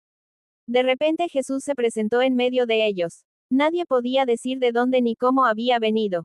Nunca antes le habían visto muchos de los presentes, pero en sus manos y sus pies contemplaban las señales de la crucifixión. su semblante era como el rostro de Dios, y cuando lo vieron, le adoraron. Pero algunos dudaban. Siempre será así. Hay quienes encuentran difícil ejercer fe y se colocan del lado de la duda. Los tales pierden mucho por causa de su incredulidad. Esta fue la única entrevista que Jesús tuvo con muchos de los creyentes después de su resurrección. Vino y les habló diciendo, toda potestad me es dada en el cielo y en la tierra. Los discípulos le habían adorado antes que hablase, pero sus palabras, al caer de labios que habían sido cerrados por la muerte, los conmovían con un poder singular. Era ahora el Salvador resucitado. Muchos de ellos le habían visto ejercer su poder sanando a los enfermos y dominando a los agentes satánicos. Creían que poseía poder para establecer su reino en Jerusalén, poder para apagar toda oposición, poder sobre los elementos de la naturaleza. Había calmado las airadas aguas, había andado sobre las ondas coronadas de espuma, había resucitado a los muertos. Ahora declaró que, toda potestad, le era dada. Sus palabras elevaron los espíritus de sus oyentes por encima de las cosas terrenales y temporales hasta las celestiales y eternas. Les infundieron el más alto concepto de su dignidad y gloria. Las palabras que pronunciara Cristo en la ladera de la montaña eran el anuncio de que su sacrificio en favor del hombre era definitivo y completo. Las condiciones de la expiación habían sido cumplidas, la obra para la cual había venido a este mundo se había realizado. Se dirigía al trono de Dios, para ser honrado por los ángeles, principados y potestades. Había iniciado su obra de mediación. Revestido de autoridad ilimitada, dio su mandato a los discípulos. Id, pues, y haced discípulos entre todas las naciones, bautizándolos en el nombre del Padre, y del Hijo, y del Espíritu Santo, enseñándoles que guarden todas las cosas que os he mandado, y he aquí que estoy yo con vosotros siempre, hasta la consumación del siglo. El pueblo judío había sido depositario de la verdad sagrada, pero el farisaísmo había hecho de él el más exclusivista, el más fanático de toda la familia humana. Todo lo que se refería a los sacerdotes y príncipes, sus atavíos, costumbres, ceremonias, tradiciones, los incapacitaba para ser la luz del mundo. Se miraban a sí mismos, la nación judía, como el mundo. Pero Cristo comisionó a sus discípulos para que proclamasen una fe y un culto que no encerrasen idea de casta ni de país, una fe que se adaptase a todos los pueblos, todas las naciones, todas las clases de hombres. Antes de dejar a sus discípulos, Cristo presentó claramente la naturaleza de su reino. Les recordó lo que les había dicho antes acerca de ello. Declaró que no era su propósito establecer en este mundo un reino temporal, sino un reino espiritual. No iba a reinar como rey terrenal en el trono de David. Volvió a explicarles las Escrituras, demostrando que todo lo que había sufrido había sido ordenado en el cielo, en los concilios celebrados entre el Padre y él mismo. Todo había sido predicho por hombres inspirados del Espíritu Santo. Y yo, veis que todo lo que os he revelado acerca de mi rechazamiento como Mesías se ha cumplido. Todo lo que os he dicho acerca de la humillación que iba a soportar y la muerte que iba a sufrir, se ha verificado. El tercer día resucité. Escudriñad más diligentemente las Escrituras y veréis que en todas estas cosas se ha cumplido lo que especificaba la profecía acerca de mí. Cristo ordenó a sus discípulos que empezasen en Jerusalén la obra que él había dejado en sus manos. Jerusalén había sido escenario de su asombrosa condescendencia hacia la familia humana. Allí había sufrido, había sido rechazado y condenado. La tierra de Judea era el lugar donde había nacido. Allí, vestido con el atavío de la humanidad, había andado con los hombres, y pocos habían discernido cuánto se había acercado el cielo a la tierra cuando Jesús estuvo entre ellos. En Jerusalén debía empezar la obra de los discípulos. En vista de todo lo que Cristo había sufrido allí, y de que su trabajo no había sido apreciado, los discípulos podrían haber pedido un campo más promisorio, pero no hicieron tal petición. El mismo terreno donde él había esparcido la semilla de la verdad debía ser cultivado por los discípulos, y la semilla brotaría y produciría abundante mies. En su obra, los discípulos habrían de hacer frente a la persecución por los celos y el odio de los judíos, pero esto lo había soportado su maestro, y ellos no habían de rehuirlo. Los primeros ofrecimientos de la misericordia debían ser hechos a los homicidas del Salvador. Había en Jerusalén muchos que creían secretamente en Jesús, y muchos que habían sido engañados por los sacerdotes y príncipes. A estos también debía presentarse el Evangelio. Debían ser llamados al arrepentimiento. La maravillosa verdad de que solo por Cristo podía obtenerse la remisión de los pecados debía presentarse claramente. Mientras todos los que estaban en Jerusalén estaban conmovidos por los sucesos emocionantes de las semanas recién transcurridas, la predicación del Evangelio iba a producir la más profunda impresión. Pero la obra no debía detenerse allí. Había de extenderse hasta los más remotos confines de la tierra. Cristo dijo a sus discípulos, habéis sido testigos de mi vida de abnegación en favor del mundo. Habéis presenciado mis labores para Israel.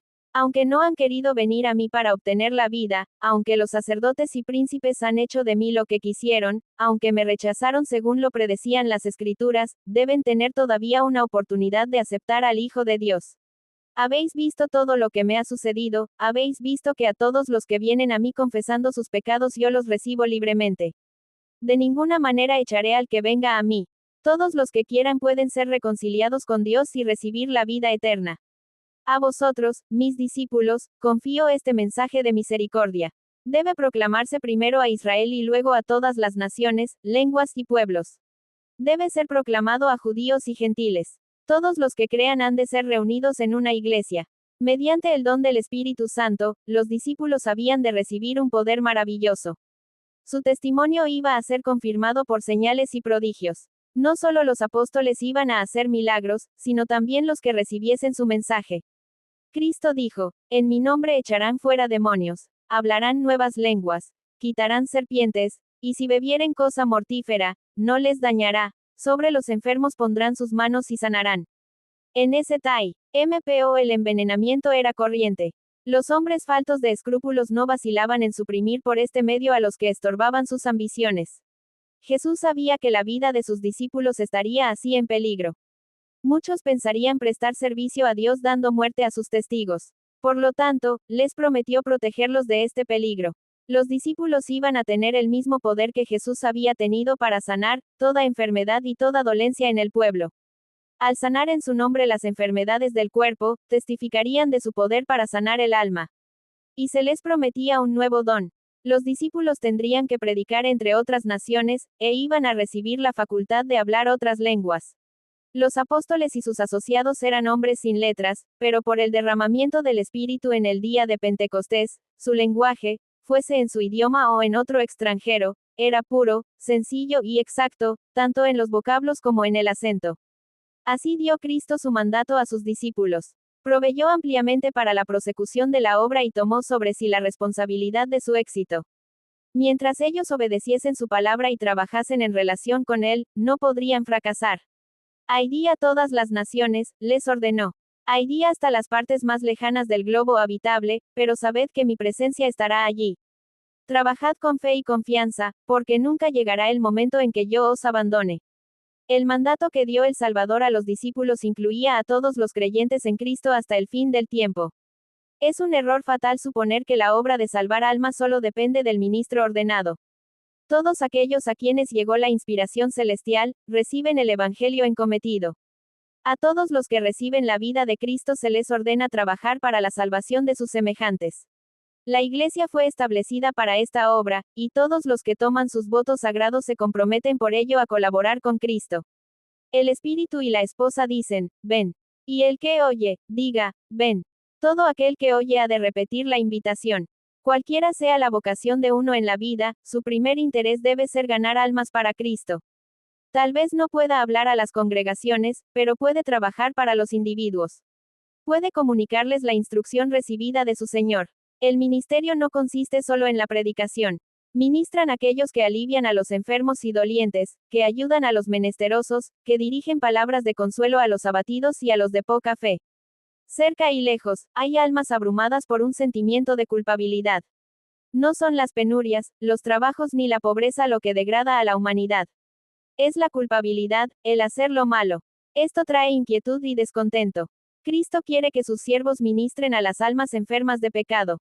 Los discípulos tenían que comenzar su obra donde estaban. No habían de pasar por alto el campo más duro ni menos promisorio. Así también, todos los que trabajan para Cristo han de empezar donde están. En nuestra propia familia puede haber almas hambrientas de simpatía, que anhelan el pan de vida. Puede haber hijos que han de educarse para Cristo. Hay paganos a nuestra misma puerta. Hagamos fielmente la obra que está más cerca. Luego extiéndanse nuestros esfuerzos hasta donde la mano de Dios nos conduzca. La obra de muchos puede parecer restringida por las circunstancias, pero donde quiera que esté, si se cumple con fe y diligencia, se hará sentir hasta las partes más lejanas de la tierra. La obra Cristo hizo cuando estaba en la tierra parecía limitarse a un campo estrecho, pero multitudes de todos los países oyeron su mensaje. Con frecuencia Dios emplea los medios más sencillos para obtener los mayores resultados. Es su plan que cada parte de su obra dependa de todas las demás partes, como una rueda dentro de otra rueda, y que actúen todas en armonía. El obrero más humilde, movido por el Espíritu Santo, tocará cuerdas invisibles cuyas vibraciones repercutirán hasta los fines de la tierra, y producirán melodía a través de los siglos eternos. Pero la orden, ID por todo el mundo, no se ha de olvidar. Somos llamados a mirar las tierras lejanas. Cristo derriba el muro de separación, el prejuicio divisorio de las nacionalidades, enseña a amar a toda la familia humana. Eleva a los hombres del círculo estrecho que prescribe su egoísmo. Abroga todos los límites territoriales y las distinciones artificiales de la sociedad. No hace diferencia entre vecinos y extraños, entre amigos y enemigos. Nos enseña a mirar a toda alma menesterosa como a nuestro hermano, y al mundo como nuestro campo. Cuando el Salvador dijo, ID, y doctrinad a todos los gentiles, dijo también, estas señales seguirán a los que creyeren. En mi nombre echarán fuera demonios. Hablarán nuevas lenguas. Quitarán serpientes, y si bebieren cosa mortífera, no les dañará. Sobre los enfermos pondrán sus manos, y sanarán. La promesa es tan abarcante como el mandato. No porque todos los dones hayan de ser impartidos a cada creyente. El Espíritu reparte, particularmente a cada uno como quiere. Pero los dones del Espíritu son prometidos a todo creyente conforme a su necesidad para la obra del Señor. La promesa es tan categórica y fidedigna ahora como en los días de los apóstoles. Estas señales seguirán a los que creyeren. Tal es el privilegio de los hijos de Dios, y la fe debe echar mano de todo lo que puede tener como apoyo. Sobre los enfermos pondrán sus manos, y sanarán. Este mundo es un vasto lazareto, pero Cristo vino para sanar a los enfermos y proclamar liberación a los cautivos de Satanás. Él era en sí mismo la salud y la fuerza. Impartía vida a los enfermos, a los afligidos, a los poseídos de los demonios. No rechazaba a ninguno que viniese para recibir su poder sanador. Sabía que aquellos que le pedían ayuda habían atraído la enfermedad sobre sí mismos, sin embargo no se negaba a sanarlos. Y cuando la virtud de Cristo penetraba en estas pobres almas, quedaban convencidas de pecado, y muchos eran sanados de su enfermedad espiritual tanto como de sus dolencias físicas. El Evangelio posee todavía el mismo poder, y ¿por qué no habríamos de presenciar hoy los mismos resultados? Cristo siente los males de todo doliente. Cuando los malos espíritus desgarran un cuerpo humano, Cristo siente la maldición. Cuando la fiebre consume la corriente vital, Él siente la agonía. Y está tan dispuesto a sanar a los enfermos ahora como cuando estaba personalmente en la tierra. Los siervos de Cristo son sus representantes, los conductos por los cuales ha de obrar. Él desea ejercer por ellos su poder curativo. En las curaciones del Salvador hay lecciones para sus discípulos. Una vez ungió con barro los ojos de un ciego, y le ordenó, ve, lávate en el estanque de Siloé. Y fue entonces, lavóse, y volvió viendo. Lo que curaba era el poder del gran médico, pero él empleaba medios naturales. Aunque no apoyó el uso de drogas, sancionó el de remedios sencillos y naturales. A muchos de los afligidos que eran sanados, Cristo dijo, no peques más, porque no te venga alguna cosa peor. Así enseñó que la enfermedad es resultado de la violación de las leyes de Dios, tanto naturales como espirituales. El mucho sufrimiento que impera en este mundo no existiría si los hombres viviesen en armonía con el plan del Creador. Cristo había sido guía y maestro del antiguo Israel, y le enseñó que la salud es la recompensa de la obediencia a las leyes de Dios. El gran médico que sanó a los enfermos en Palestina había hablado a su pueblo desde la columna de nube, diciéndole lo que debía hacer y lo que Dios haría por ellos. Si oyeres atentamente la voz de Jehová tu Dios, dijo, e hicieres lo recto delante de sus ojos, y dieres oído a sus mandamientos, y guardares todos sus estatutos, ninguna enfermedad de las que envié a los egipcios te enviaré a ti, porque yo soy Jehová tu sanador. Cristo dio a Israel instrucciones definidas acerca de sus hábitos de vida y le aseguró, quitará Jehová de ti toda enfermedad. Cuando el pueblo cumplió estas condiciones, se le cumplió la promesa. No hubo en sus tribus enfermo. Estas lecciones son para nosotros. Hay condiciones que deben observar todos los que quieran conservar la salud. Todos deben aprender cuáles son esas condiciones. Al Señor no le agrada que se ignoren sus leyes, naturales o espirituales. Hemos de colaborar con Dios para devolver la salud al cuerpo tanto como al alma. Y debemos enseñar a otros a conservar y recobrar la salud. Para los enfermos, debemos usar los remedios que Dios proveyó en la naturaleza, y debemos señalarles a aquel que es el único que puede sanar. Nuestra obra consiste en presentar los enfermos y dolientes a Cristo en los brazos de nuestra fe. Debemos enseñarles a creer en el gran médico. Debemos echar mano de su promesa, y orar por la manifestación de su poder.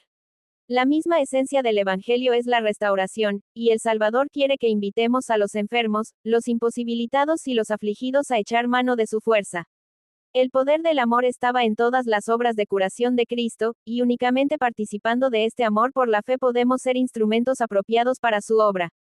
Si dejamos de ponernos en relación divina con Cristo, la corriente de energía vivificante no puede fluir en ricos raudales de nosotros a la gente. Hubo lugares donde el Salvador mismo no pudo hacer muchos prodigios por causa de la incredulidad. Así también la incredulidad separa a la Iglesia de su auxiliador divino. Ella está aferrada solo débilmente a las realidades eternas. Por su falta de fe, Dios queda chasqueado y despojado de su gloria. Haciendo la obra de Cristo es como la Iglesia tiene la promesa de su presencia. Id, doctrinad a todas las naciones, dijo. Y he aquí, yo estoy con vosotros todos los días, hasta el fin del mundo. Una de las primeras condiciones para recibir su poder consiste en tomar su yugo. La misma vida de la Iglesia depende de su fidelidad en cumplir el mandato del Señor. Descuidar esta obra es exponerse con seguridad a la debilidad y decadencia espirituales. Donde no hay labor activa por los demás, se desvanece el amor, y se empaña la fe. Cristo quiere que sus ministros sean educadores de la Iglesia en la obra evangélica. Han de enseñar a la gente a buscar y salvar a los perdidos. Pero, ¿es esta la obra que están haciendo? ¡Ay! ¡Cuán pocos se esfuerzan para avivar la chispa de vida en una iglesia que está por morir! ¿Cuántas iglesias son hendidas como corderos enfermos por aquellos que debieran estar buscando a las ovejas perdidas? Y mientras tanto millones y millones están pereciendo sin Cristo. El amor divino ha sido conmovido hasta sus profundidades insondables por causa de los hombres, y los ángeles se maravillan al contemplar una gratitud meramente superficial en los que son objeto de un amor tan grande. Los ángeles se maravillan al ver el aprecio superficial que tienen los hombres por el amor de Dios. El cielo se indigna al ver la negligencia manifestada en cuanto a las almas de los hombres. Queremos saber cómo lo considera Cristo. ¿Cuáles serían los sentimientos de un padre y una madre si supiesen que su hijo, perdido en el frío y la nieve, había sido pasado de lado y que le dejaron perecer aquellos que podrían haberle salvado? No estarían terriblemente agraviados, indignadísimos. No denunciarían a aquellos homicidas con una ira tan ardiente como sus lágrimas, tan intensa como su amor. Los sufrimientos de cada hombre son los sufrimientos del Hijo de Dios, y los que no extienden una mano auxiliadora a sus semejantes que perecen, provocan su justa ira. Esta es la ira del Cordero. A los que aseveran tener comunión con Cristo y sin embargo han sido indiferentes a las necesidades de sus semejantes, les declarará en el gran día del juicio: no os conozco de dónde seáis, apartaos de mí todos los obreros de iniquidad. En el mandato dirigido a sus discípulos, Cristo no solo esbozó su obra, sino que les dio su mensaje. Enseñad al pueblo, dijo, que guarden todas las cosas que os he mandado. Los discípulos habían de enseñar lo que Cristo había enseñado. Ello incluye lo que él había dicho, no solamente en persona, sino por todos los profetas y maestros del Antiguo Testamento. Excluye la enseñanza humana. No hay lugar para la tradición, para las teorías y conclusiones humanas ni para la legislación eclesiástica. Ninguna ley ordenada por la autoridad eclesiástica está incluida en el mandato. Ninguna de estas cosas han de enseñar los siervos de Cristo. La ley y los profetas, con el relato de sus propias palabras y acciones, son el tesoro confiado a los discípulos para ser dado al mundo. El nombre de Cristo es su consigna, su señal de distinción, su vínculo de unión, la autoridad de su conducta y la fuente de su éxito. Nada que no lleve su inscripción ha de ser reconocido en su reino. El Evangelio no ha de ser presentado como una teoría sin vida, sino como una fuerza viva para cambiar la vida. Dios desea que los que reciben su gracia sean testigos de su poder. A aquellos cuya conducta ha sido más ofensiva para él los acepta libremente. Cuando se arrepienten, les imparte su Espíritu Divino. los coloca en las más altas posiciones de confianza y los envía al campamento de los desleales a proclamar su misericordia ilimitada. Quiere que sus siervos atestiguen que por su gracia los hombres pueden poseer un carácter semejante al suyo y que se regocijen en la seguridad de su gran amor. Quiere que atestiguemos que no puede quedar satisfecho hasta que la familia humana esté reconquistada y restaurada en sus santos privilegios de hijos e hijas. En Cristo está la ternura del pastor, el afecto del Padre y la incomparable gracia del Salvador compasivo. Él presenta sus bendiciones en los términos más seductores. No se conforma con anunciar simplemente estas bendiciones, las ofrece de la manera más atrayente, para excitar el deseo de poseerlas. Así han de presentar sus siervos las riquezas de la gloria del don inefable. El maravilloso amor de Cristo enternecerá y subyugará los corazones cuando la simple exposición de las doctrinas no lograría nada. Consolaos, consolaos, pueblo mío, dice vuestro Dios. Súbete sobre un monte alto, anunciadora de Sión. Levanta fuertemente tu voz, anunciadora de Jerusalén. Levántala, no temas, di a las ciudades de Judá, veis aquí el Dios vuestro. Como pastor apacentará su rebaño, en su brazo cogerá los corderos, y en su seno los llevará. Hablad al pueblo de aquel que es, señalado entre 10.000, y, todo el codiciable. Las palabras solas no lo pueden contar. Refléjese en el carácter y manifiéstese en la vida. Cristo está retratándose en cada discípulo. Dios ha predestinado a cada uno a ser conforme a la imagen de su Hijo. En cada uno, el longánime amor de Cristo, su santidad, mansedumbre, misericordia y verdad, han de manifestarse al mundo. Los primeros discípulos salieron predicando la palabra. Revelaban a Cristo en su vida. Y el Señor obraba con ellos, confirmando la palabra con las señales que se seguían. Estos discípulos se prepararon para su obra. Antes del día de Pentecostés, se reunieron y apartaron todas sus divergencias. Estaban unánimes, creían la promesa de Cristo de que la bendición sería dada, y oraban con fe. No pedían una bendición solamente para sí mismos, los abrumaba la preocupación por la salvación de las almas. El Evangelio debía proclamarse hasta los últimos confines de la tierra, y ellos pedían que se les dotase del poder que Cristo había prometido. Entonces fue derramado el Espíritu Santo, y millares se convirtieron en un día. Así también puede ser ahora. En vez de las especulaciones humanas, predíquese la palabra de Dios. Pongan a un lado los cristianos sus disensiones y entréguense a Dios para salvar a los perdidos. Pidan con fe la bendición, y la recibirán. El derramamiento del Espíritu en los días apostólicos fue la lluvia temprana, y glorioso fue el resultado. Pero la lluvia tardía será más abundante. Todos los que consagran su alma, cuerpo y espíritu a Dios, recibirán constantemente una nueva medida de fuerzas físicas y mentales. Las inagotables provisiones del cielo están a su disposición. Cristo les da el aliento de su propio espíritu, la vida de su propia vida. El Espíritu Santo despliega sus más altas energías para obrar en el corazón y la mente. La gracia de Dios amplía y multiplica sus facultades y toda perfección de la naturaleza divina los auxilia en la obra de salvar almas. Por la cooperación con Cristo, son completos en Él, y en su debilidad humana son habilitados para hacer las obras de la omnipotencia. El Salvador anhela manifestar su gracia e imprimir su carácter en el mundo entero. Es su posesión comprada, y anhela hacer a los hombres libres, puros y santos. Aunque Satanás obra para impedir este propósito, por la sangre derramada para el mundo hay triunfos que han de lograrse y que reportarán gloria a Dios y al Cordero. Cristo no quedará satisfecho hasta que la victoria sea completa, y él vea, del trabajo de su alma, y será saciado. Todas las naciones de la tierra oirán el evangelio de su gracia.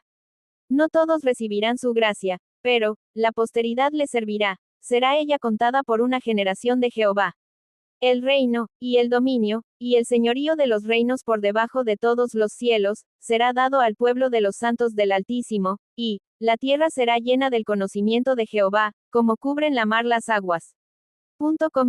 Y temerán desde el occidente el nombre de Jehová, y desde el nacimiento del sol su gloria. Cuán hermosos son sobre los montes los pies del que trae alegres nuevas, del que publica la paz, del que trae nuevas del bien, del que publica salud, del que dice a Sión, tu Dios reina. Cantad alabanzas, alegraos juntamente, soledades de Jerusalén, porque Jehová ha consolado su pueblo. Jehová desnudó el brazo de su santidad ante los ojos de todas las gentes, y todos los términos de la tierra verán la salud del Dios nuestro.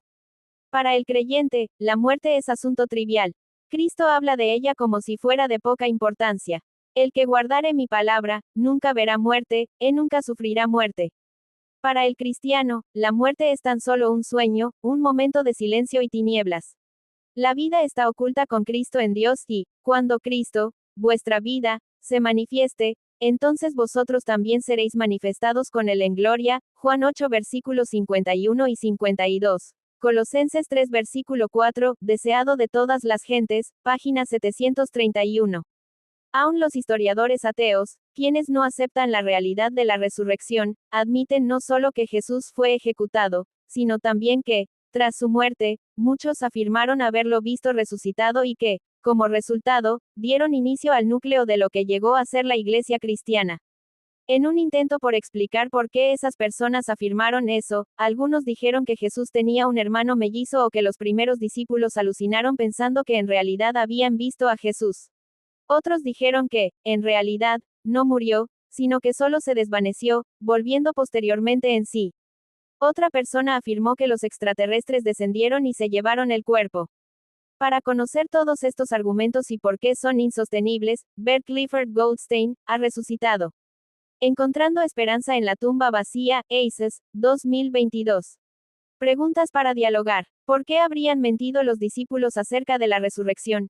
A la luz de todo lo que sabemos, ellos no experimentaron otra cosa que odio, distanciamiento y persecución a causa de su convicción.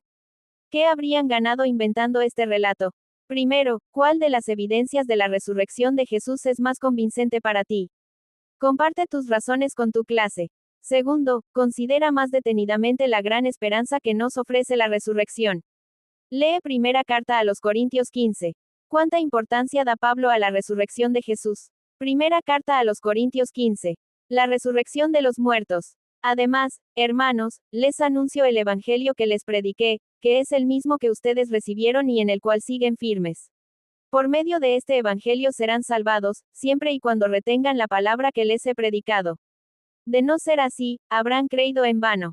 En primer lugar, les he enseñado lo mismo que yo recibí, que, conforme a las Escrituras, Cristo murió por nuestros pecados, que también, conforme a las Escrituras, fue sepultado y resucitó al tercer día, y que se apareció a Cefas, y luego a los 12. Después se apareció a más de 500 hermanos a la vez, de los cuales muchos aún viven, y otros ya han muerto. Luego se apareció a Jacobo, después a todos los apóstoles, y por último se me apareció a mí, que soy como un niño nacido fuera de tiempo. A decir verdad, yo soy el más pequeño de los apóstoles, y no soy digno de ser llamado apóstol porque perseguía la iglesia de Dios. Pero por la gracia de Dios soy lo que soy, y su gracia para CONM. Higo no ha sido en vano, pues he trabajado más que todos ellos, aunque no lo he hecho yo, sino la gracia de Dios que está conmigo. Pero ya sea que lo haga yo, o que lo hagan ellos, esto es lo que predicamos y esto es lo que ustedes han creído. Pero, si se predica que Cristo ha resucitado de entre los muertos, ¿cómo es que algunos de ustedes dicen que los muertos no resucitan? Porque, si los muertos no resucitan, tampoco Cristo resucitó. Y si Cristo no resucitó, nuestra predicación no tiene sentido, y tampoco tiene sentido la fe de ustedes. Entonces resultaríamos testigos falsos de Dios por haber testificado que Dios resucitó a Cristo, lo cual no habría sucedido, si es que en verdad los muertos no resucitan. Porque, si los muertos no resucitan, tampoco Cristo resucitó. Y si Cristo no resucitó, la fe de ustedes no tiene sentido, y ustedes todavía están en sus pecados. En tal caso, también los que murieron en Cristo están perdidos. Si nuestra esperanza en Cristo fuera únicamente para esta vida, seríamos los más desdichados de todos los hombres. Pero el hecho es que Cristo ha resucitado de entre los muertos, como primicias de los que murieron. Porque así como la muerte vino por medio de un solo hombre, también por medio de un solo hombre vino la resurrección de los muertos. Pues así como en Adán todos mueren, también en Cristo todos serán vivificados. Pero cada uno en su debido orden, en primer lugar, Cristo, y después, cuando Cristo venga, los que son de Él. Entonces vendrá el fin, cuando Él entregue el reino al Dios y Padre, y haya puesto fin a todo dominio, autoridad y poder.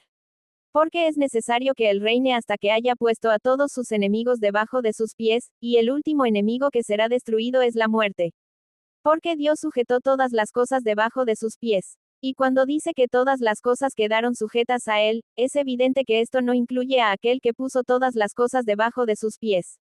Pero una vez que todas las cosas queden sujetas a él, entonces el Hijo mismo quedará sujeto al que puso todas las cosas debajo de sus pies, para que Dios sea el todo en todos.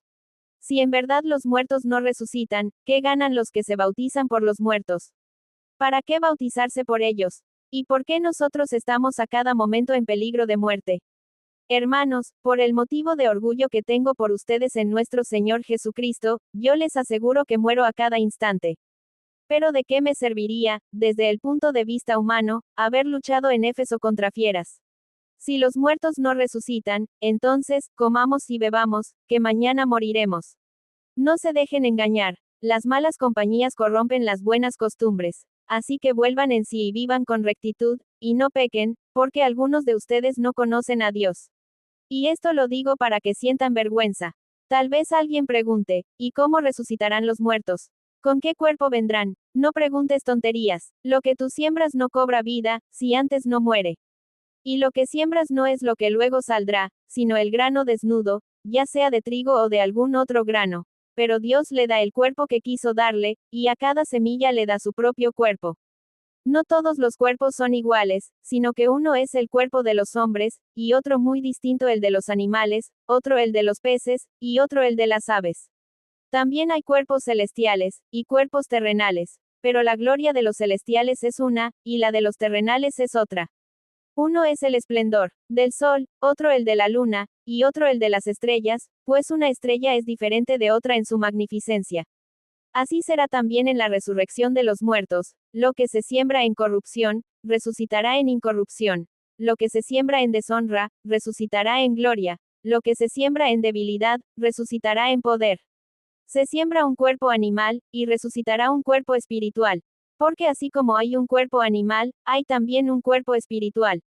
Así también está escrito, el primer hombre, Adán, se convirtió en un ser con vida, y el postrer Adán, un espíritu que da vida.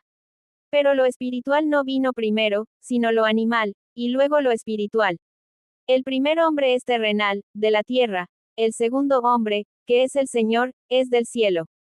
Semejantes al terrenal, serán también los terrenales, y semejantes al celestial, serán también los celestiales. Y así como hemos llevado la imagen del hombre terrenal, así también llevaremos la imagen del celestial. Pero una cosa les digo, hermanos, ni la carne ni la sangre pueden heredar el reino de Dios, y tampoco la corrupción puede heredar la incorrupción. Presten atención, que les voy a contar un misterio. No todos moriremos, pero todos seremos transformados en un instante, en un abrir y cerrar de ojos, cuando suene la trompeta final. Pues la trompeta sonará, y los muertos serán resucitados incorruptibles, y nosotros seremos transformados. Porque es necesario que lo corruptible se vista de incorrupción, y lo mortal se vista de inmortalidad. Y cuando esto, que es corruptible, se haya vestido de incorrupción, y esto, que es mortal, se haya vestido de inmortalidad, entonces se cumplirá la palabra escrita, devorada será la muerte por la victoria. ¿Dónde está, oh muerte, tu aguijón? ¿Dónde, oh sepulcro, tu victoria? Porque el pecado es el aguijón de la muerte, y la ley es la que da poder al pecado. Pero gracias sean dadas a Dios, de que nos da la victoria por medio de nuestro Señor Jesucristo. Así que, amados hermanos míos, manténganse firmes y constantes, y siempre creciendo en la obra del Señor, seguros de que el trabajo de ustedes en el Señor no carece de sentido. Si crees que este estudio bíblico te fue de ayuda o puede servirle a alguien que conozcas, suscríbete, dale like y comparte, así ayudas a que este mensaje llegue a más personas.